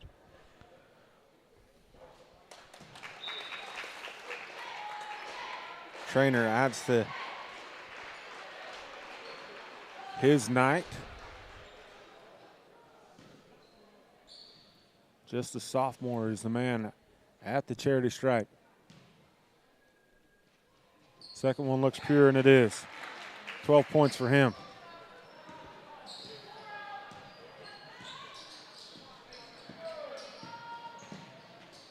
Could have got called for a bump there, didn't.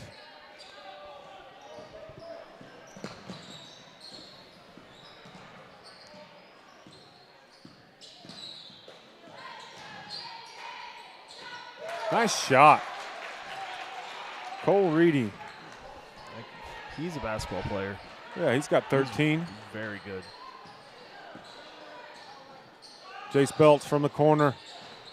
Doesn't get it. He needs one. Yeah.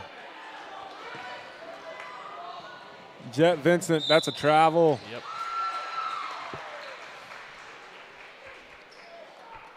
Showing that makeup speed that we saw all fall. Gets back there, gets a hand in it. Creates the disruption, creates the turnover.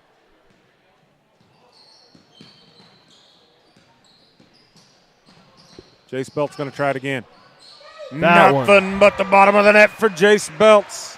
They call him buckets for a reason. Close out on Minson's going to get a foul. I think that's going to give him his third foul and put Trainer at the line to shoot 3 free throws, I believe.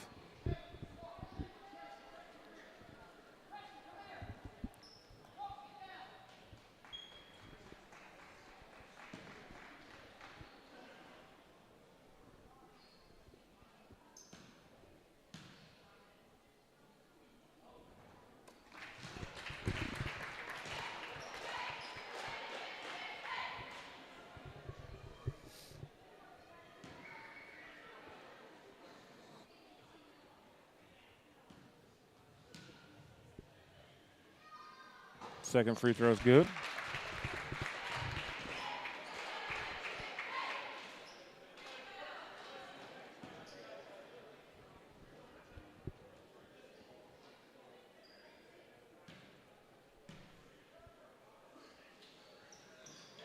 As is the third.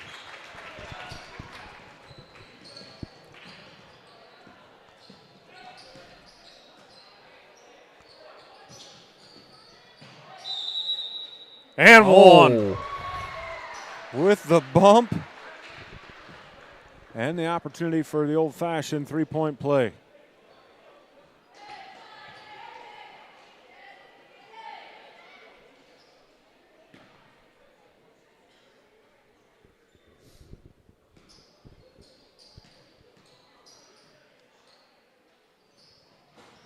Got it to fall.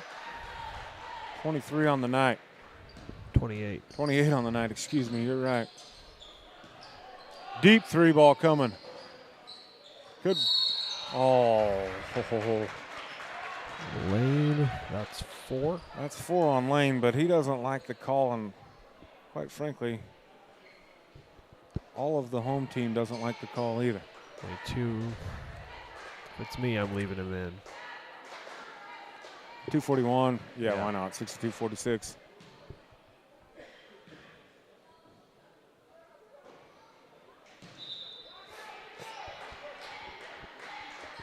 Yeah, leave him in if he fouls out.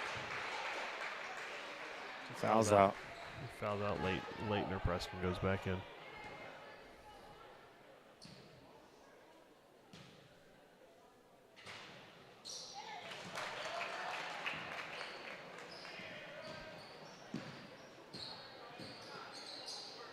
Jace buckets, belts, nothing but the bottom of the net.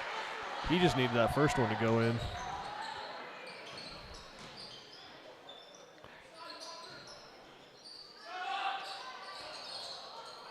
Strong, good rebound there.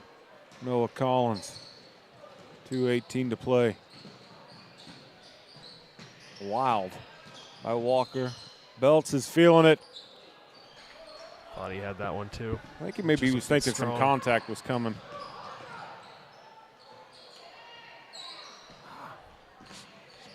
Sometimes grabbing the ball with 2 hands is the hardest thing in the world. Corner 3. Shot is in. Gonna have a quick timeout here. Stillwell's having himself a night as well. That's 12, I believe, for him. 153, 15-point lead for the Eagles. They're in the bonus. One more foul puts Rural Vista in the bonus.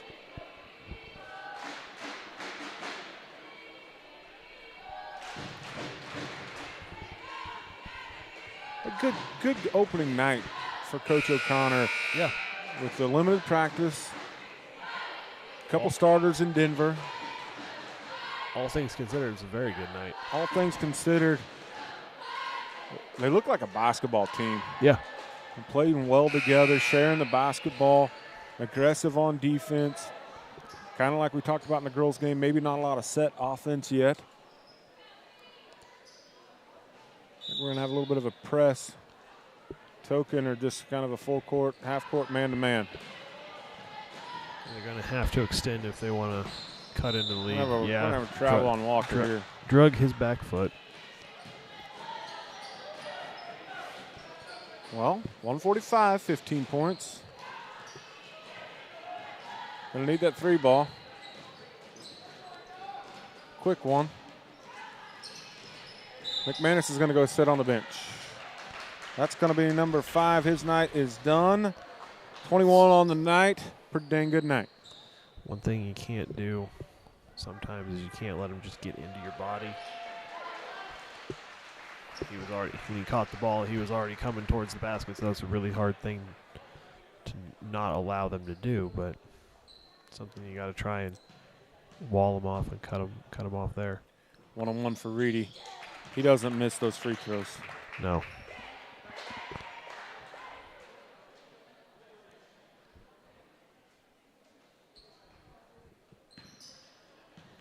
My money is this one's going through the hoop. Yep. That was a pretty safe bet. Yeah.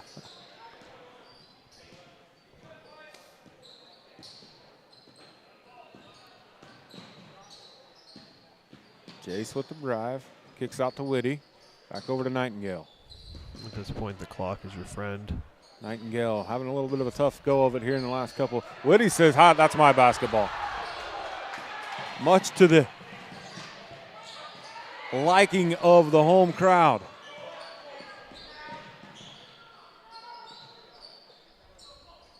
One minute to play. What a Nice feed by pass. Nightingale.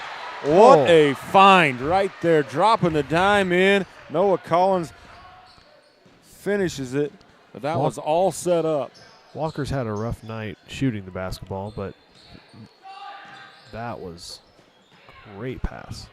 Skying above the rim is Jet Vincent. 38 seconds to go. Let's run out the clock here, fellas.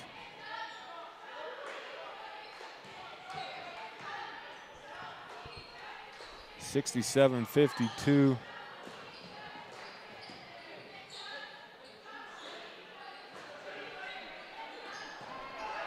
Cross-court pass cut off by number 5, and the finish at the rim for Parker Stillwell, giving him 14 on the night. And this contest is going to be over. Congratulations to the Eagles and Coach O'Connor with the win. Appreciate them.